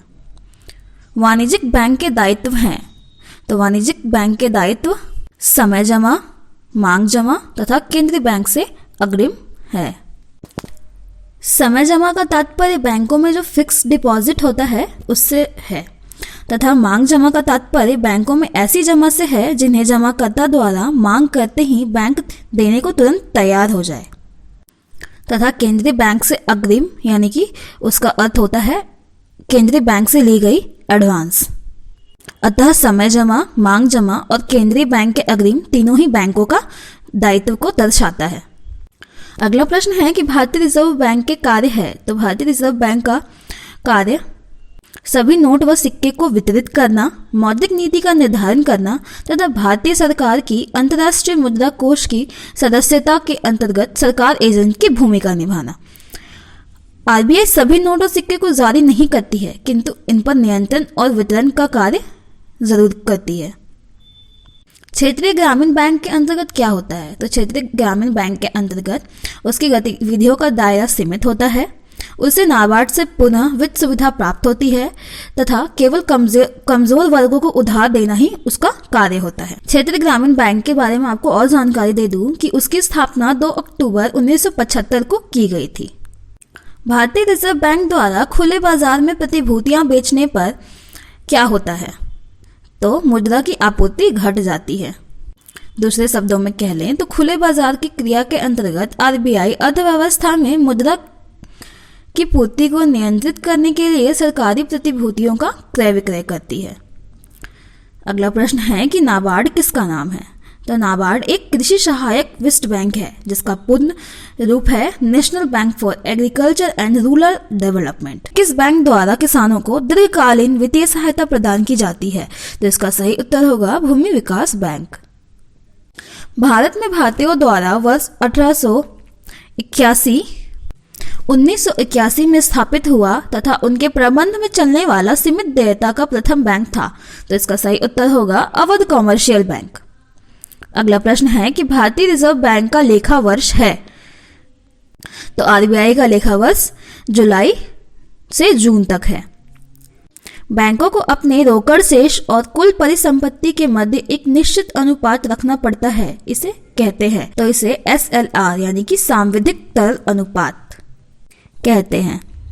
भारतीय रिजर्व बैंक का निर्गमन विभाग सभी छापे गए नोटों के विरुद्ध किस प्रणाली को अपनाता है? तो वह न्यूनतम आरक्षण प्रणाली को अपनाता है। सीधे शब्दों में कहे तो न्यूनतम आरक्षण प्रणाली के अंतर्गत आरबीआई का नोटों का निर्गमन करती है। बैंकों का राष्ट्रीयकरण किन उद्देश्य के लिए किया गया था? तो बैंकों का राष्ट्रीयकरण धन के संकेंद्रण तथा एकाधिकारी प्रवृत्तियों पर रोक लगाने के लिए, आर्थिक विकास में सहयोग के लिए तथा अवांछनीय क्रियाओं जैसे सट्टेबाजी, मुनाफाखोरी, अनुचित संग्रह पर रोक के लिए। वर्ष 1921 में बंगाल, चेन्नई और मुंबई के प्रेसिडेंसी बैंकों को मिलाकर एक नया बैंक बनाया गया था। बाद में उसका राष्ट्रीयकरण किया गया। उस समय उस बैंक को नया नाम भी दिया गया था। वह नाम क्या था? तो वह नाम इंपीरियल बैंक ऑफ इंडिया था। इंपीरियल बैंक ऑफ इंडिया का नाम 3 बैंकों को मिलाकर दिया गया था, जो कि bank of Calcutta, bank of Madras और बैंक ऑफ बॉम्बे के नाम से जाने जाते थे। भारतीय रिजर्व बैंक द्वारा नकद आरक्षण अनुपात को बढ़ाने पर क्या प्रभाव पड़ता है? तो इसमें वृद्धि करने पर मुद्रा की आपूर्ति घट जाती है। कीमत आरक्षण अनुपात आती है द्वारा सावधिक तरलता अनुपात को बढ़ाने का क्या प्रभाव पड़ता है? तो इसका सही उत्तर होगा कि बैंकों की शाख सृजन क्षमता कम हो जाती है। भारतीय रिजर्व बैंक है, तो भारतीय रिजर्व बैंक एक केंद्रीय बैंक है तथा इसकी स्थापना 1 अप्रैल 1935 को की गई थी तथा इसका राष्ट्रीयकरण 1 जनवरी 1949 को किया गया। व्यापारिक बैंकों द्वारा जनित साख का नियंत्रण कौन करता है? तो इसका नियंत्रण भारतीय रिजर्व बैंक के द्वारा किया जाता है। भारत में किस प्रकार की वाणिज्यिक बैंकिंग व्यवस्था है? तो भारत में साख बैंकिंग प्रणाली है। इसके अंतर्गत एक स्थान पर मुख्य कार्यालय होता है और उसकी शाखाएं देश विदेश में फैली होती हैं। देश का सबसे बड़ा वाणिज्यिक बैंक कौन सा है? तो देश का सबसे बड़ा वाणिज्यिक बैंक SBI बैंक है तथा ICICI निजी क्षेत्र का सबसे बड़ा बैंक है। अगला प्रश्न है कि IDBI भारत का औद्योगिक विकास बैंक कब स्थापित हुआ था? तो यह वर्ष 1964 में स्थापित हुआ था तथा इसका पूर्ण नाम है industrial development bank of India. Bharat में ऋण नियंत्रण का प्रचालन किसके द्वारा किया जाता है? तो यह RBI यानी कि भारतीय रिजर्व बैंक द्वारा किया जाता है। भारत सरकार ने देश के 14 बैंकों का राष्ट्रीयकरण किया था, तो यह जुलाई 1969 में किया गया था। भारत में 1 रुपए के नोट तथा सिक्के और छोटे सिक्के जारी किए जाते हैं, तो यह भारत सरकार द्वारा जारी किए जाते हैं। अगला प्रश्न है कि जो बैंक निक्षेप बिना नोटिस के निकाले जा सकते हैं उन्हें कहते हैं? तो उन्हें मांग निक्षेप कहते हैं। कोई वाणिज्यिक बैंक ऋण तभी दे सकता है जब उसके पास मात्रा से अधिक रिजर्व हो, अर्थात जब बैंक के पास होगा ही नहीं और वो आपको ऋण देगा तो उसका दिवालिया निकल जाएगा। अगला प्रश्न है कि भारत में मुद्रा को जारी करने और उसके विनियमन पर लागू होने वाली पद्धति को क्या कहा जाता है? तो उस पद्धति को न्यूनतम रिजर्व पद्धति कहा जाता है। उम्मीद करूंगा साथियों कि आप सभी को ये वीडियो पसंद आ रहा होगा। अगर आप झारखंड जीके में और भी बेहतर बनना चाहते हैं और अपनी तैयारी को जांचना चाहते हैं तो झारखंड वॉरियर एंड्रॉयड ऐप पे आप सभी के लिए झारखंड जीके का क्वेश्चन बैंक अपलोड कर दिया गया है, जिसमें 2003 से 2019 के प्रश्नों को सम्मिलित किया गया है। यकीन कीजिए 90 से भी ज्यादा सेट्स को वहां पे अपलोड किया गया है। इस वीडियो को देखने के बाद आप Jharkhand warrior Android app download कीजिए और वहां पर क्वेश्चन बैंक जरूर लगाइएगा। इस बार आप झारखंड जीके में हीरो बनने से आपको कोई नहीं रोक सकता। 7th JPSC की भी टेस्ट सीरीज चल रही है, इसी में चलेगी एंड्रॉयड ऐप पे। चलिए बढ़ते हैं आज के अगले सवाल की ओर। वीडियो पसंद आ रहा होगा तो वीडियो को लाइक कर दीजिएगा, चैनल पे नए हैं तो चैनल को सब्सक्राइब कर दीजिएगा। पर देश का केंद्रीय बैंक वाणिज्य बैंकों को ऋण देता है। बढ़ेंगे अगले प्रश्न की ओर कि भारतवर्ष में खातेदारों की अधिकतम संख्या की बचत बैंक सुविधा किसने प्रदान की? तो इसका सही उत्तर होगा डाकघर। डाकघर को बचत बैंक भी कहा जाता है। बैंक दर वह दर है जिस पर देश का केंद्रीय बैंक वाणिज्य बैंकों को ऋण देता है। बढ़ेंगे अगले प्रश्न की ओर कि भारतवर्ष में खातेदारों की अधिकतम संख्या की बचत बैंक सुविधा किसने प्रदान की? तो इसका सही उत्तर होगा डाकघर। डाकघर को बचत बैंक भी कहा जाता है। नाबार्ड का प्रमुख कार्य क्या है? तो नाबार्ड का प्रमुख कार्य है राज्य सहकारी बैंकों को मियादी ऋण देना, राज्य सरकारों को शेयर पूंजी अंशदान करना तथा पुनर्वित्तीय संस्था के रूप में कार्य करना। अगला प्रश्न है कि भारतीय रिजर्व बैंक किस प्रणाली के अंतर्गत करेंसी नोट जारी करता है? तो यह नियत न्यूनतम आरक्षण प्रणाली के अंतर्गत करेंसी नोट जारी करता है। भारत में कागजी नोट को जारी करने का पूर्ण अधिकार किसके पास है? तो यह भारतीय रिजर्व बैंक के पास है। भारतीय रिजर्व बैंक के पास 1 रुपए के नोट को छोड़कर सभी कागजी नोटों को जारी करने का पूर्ण अधिकार है। अगला प्रश्न है कि भारत में केंद्रीय बैंक का कर्तव्य कौन सा बैंक निभाता है? तो यह RBI निभाता है, क्योंकि RBI भारत का केंद्रीय बैंक है। मुद्रा का कौन सा मुख्य कार्य है? तो मुद्रा का मुख्य कार्य मूल्य का मापन करना है। भारतीय द्वारा संचालित प्रथम बैंक था तो वह अवध बैंक था, परंतु इसका उत्तर पंजाब नेशनल बैंक होगा।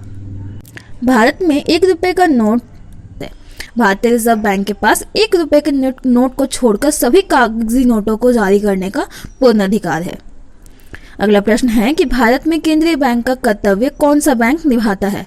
तो यह आरबीआई निभाता है, क्योंकि आरबीआई भारत का केंद्रीय बैंक है। मुद्रा का कौन सा मुख्य कार्य है? तो मुद्रा का मुख्य कार्य मूल्य का मापन करना है। भारतीय द्वारा संचालित प्रथम बैंक था तो वह अवध बैंक था, परंतु इसका उत्तर पंजाब नेशनल बैंक होगा। भारत में 1 रुपए का नोट किसके द्वारा जारी किया जाता है? तो यह भारत सरकार के द्वारा जारी किया जाता है। अगला प्रश्न है कि भारतीय मुद्रा कहाँ ग्राह्य है? तो भारतीय मुद्रा नेपाल में ग्राह्य है। भारतीय रुपए के लिए सिंबल भारत सरकार के द्वारा 15 जुलाई 2010 को सार्वजनिक किया गया था। बैंकों का बैंक किसे कहा जाता है? तो बैंकों का बैंक आरबीआई यानी कि भारत के केंद्रीय बैंक को कहा जाता है। कौन सा बैंक पहले इंपीरियल बैंक के नाम से जाना जाता था? तो bank of Bengal, bank of Bombay और बैंक ऑफ मद्रास को मिलाकर 1921 में इंपीरियल बैंक की स्थापना की गई थी, लेकिन 1955 में इसे आंशिक राष्ट्रीयकरण कर इसका नाम बदलकर एसबीआई रख दिया गया था। अगला प्रश्न है कि व्यक्तिगत खाता किसमें नहीं खोला जा सकता? तो इसका सही उत्तर होगा कि आरबीआई में व्यक्तिगत खाता नहीं खोला जा सकता। सहकारी साख व्यवस्था में जिला स्तरीय एजेंसी कौन सा है?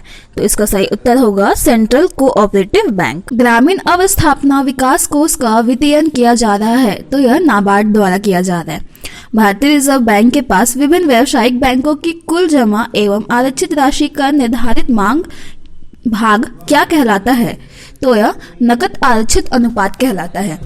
एटीएम यानी कि ऑटोमेटिक टेलर मशीन जारी करने वाला प्रथम बैंक है तो उस बैंक का नाम है बार्कलेज बैंक, जिसे जून 1967 में प्रारंभ किया गया था। अगला प्रश्न है कि भारत में मौद्रिक नीति किसके द्वारा बनाई जाती है? तो यह आरबीआई द्वारा बनाई जाती है। उच्च शक्ति प्राप्ति राशि क्या होती है? तो यह जनता द्वारा धारित मुद्रा और सेंट्रल बैंक में प्राक्षित राशि होती है। अगला प्रश्न है कि नकद आरक्षण अनुपात तथा खुले बाजार की संक्रियाओं में विचरण किसके साधन हैं? तो यह मौद्रिक नीति के साधन है। 1 रुपए के करेंसी नोट में हस्ताक्षर होते हैं तो 1 रुपए के करेंसी नोट में वित्त सचिव के हस्ताक्षर किए जाते हैं। अगला प्रश्न है कि भारतीय अर्थव्यवस्था में शिथिल काल है तो वह काल जनवरी से जून के बीच का होता है। क्षेत्रीय ग्रामीण बैंक यानी कि आरआरबी रीजनल रूरल बैंक किसके अंतर्गत आता है? तो यह व्यापारिक बैंकों के अंतर्गत आता है। यदि नकदी जमा का अनुपात घटता है तो कर्जे का निर्माण क्या होगा? तो यह बढ़ेगा। बढ़ेंगे अगले प्रश्न की ओर कि कौन सी संस्था भारत में अंतिम उधारदाता के उपाय lender of the last resort के रूप में कार्य करती है? तो इसका सही उत्तर होगा भारतीय रिजर्व बैंक। भारतीय करेंसी नोटों के पिछले भाग पर कितनी भाषाएं मुद्रित होती है? तो इसका सही उत्तर होगा 15। भारतीय रिजर्व बैंक किसका नियामक प्राधिकरण है? तो यह बैंकों का नियामक प्राधिकरण है। भारतीय मुद्रा के नोट कहाँ मुद्रित किए जाते हैं?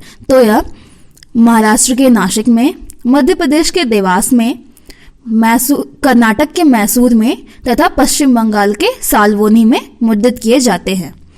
बढ़ेंगे अगले प्रश्न की ओर कि भारतीय रिजर्व बैंक के 23वें गवर्नर कौन हैं? तो भारतीय रिजर्व बैंक के 23वें गवर्नर रघुराम राजन हैं। आईसीआईसीआई बैंक की वर्क होम पहल किन के लिए है? तो यह बैंकों की महिला कर्मचारियों के लिए है। अगले प्रश्न की ओर बढ़ेंगे। भारत में पहला बैंक कौन सा था? तो बैंक ऑफ हिंदुस्तान भारत का पहला बैंक था। बैंकिंग कारोबार की शुरुआत हेतु साझेदारों की अधिकतम सीमित संख्या कितनी होती है? तो इसकी संख्या 5 होती है। प्रधानमंत्री नरेंद्र मोदी ने 125 रुपए और 10 रुपए मूल्य वर्ग के 2 स्मरणीय सिक्के किसे श्रद्धांजलि देने के लिए जारी किए हैं? तो इसका सही उत्तर होगा डॉक्टर भीमराव अंबेडकर। तरलता अधिमान क्या होता है? तो परिसंपत्तियों को नकदी में रखने की इच्छा तरलता अधिमान कहलाता है। डिजिटल करेंसी किसके द्वारा लॉन्च की गई? तो यह यूएई एवं सऊदी अरब के द्वारा लॉन्च की गई। अगला प्रश्न है कि SEBI का मुख्यालय स्थित है, तो SEBI का मुख्यालय मुंबई में स्थित है। केंद्रीय बजट 2020-21 में व्यय की सबसे बड़ी मद क्या है? तो इसका सही उत्तर होगा करों एवं ड्यूटी में राज्यों का हिस्सा। यह मद केंद्र सरकार के कुल खर्च का 20% हिस्सा है। अगला प्रश्न है कि केंद्रीय बजट 2020-21 में केंद्र सरकार के लिए आय का सबसे बड़ा स्रोत क्या है? तो इसका सही उत्तर होगा उधार और अन्य देनदारियां। 2020-21 के लिए विनिवेश का लक्ष्य क्या है? तो इसका सही उत्तर होगा 2,10,000 करोड़ रुपए। केंद्रीय बजट 2020-21 की थीम क्या है? तो इज का लिविंग। केंद्रीय बजट 2020-21 की थीम इज ऑफ लिविंग थी। अगला प्रश्न है कि सरकार कब तक क्षय रोग को खत्म करना चाहती है? तो इसका सही उत्तर होगा 2025। विवाद से विश्वास योजना किससे संबंधित है? तो यह प्रत्यक्ष कर से संबंधित है। केंद्रीय बजट 2020-21 के अनुसार भारत में प्रत्यक्ष कर की उच्चतम दर क्या थी? तो इसका सही उत्तर होगा 30%। केंद्रीय बजट 2020-21 का उद्देश्य तो केंद्रीय बजट 2020-21 का उद्देश्य डिजिटल शासन के माध्यम से निर्बाध वितरण को प्राप्त करना तथा राष्ट्रीय अवसंरचना पाइपलाइन के माध्यम से जीवन की भौतिक गुणवत्ता में सुधार करना। बढ़ेंगे अगले प्रश्न की ओर कि अंतरिम बजट को किस अन्य नाम से जाना जाता है? तो इसका सही उत्तर होगा मिनी बजट तथा वोट ऑन अकाउंट। निम्न में से क्या केंद्रीय बजट 2020-21 में कर स्लैब की दर नहीं है? तो इसका सही उत्तर होगा 40%। भारत के वित्त मंत्री ने आयकर की 2 नई दरें पेश की। नई दरें 15% और 25% है, लेकिन नए केंद्रीय बजट 2020-21 में 40% की कोई कर दर नहीं है। अगला प्रश्न है कि भारत में पहला बजट कब पेश किया गया था और किसने पेश किया था? तो स्वतंत्र भारत का पहला केंद्रीय बजट 26 नवंबर 1947 को RK सन्मुखम शेट्टी द्वारा प्रस्तुत किया गया था। संविधान के किस अनुच्छेद में बजट की बात कही गई है? तो यह अनुच्छेद 112 में कही गई है। बजट 2019-20 में उज्ज्वला योजना के अंतर्गत कितने गैस सिलेंडर बांटने का लक्ष्य रखा गया था? तो इसका सही उत्तर होगा 8 लाख।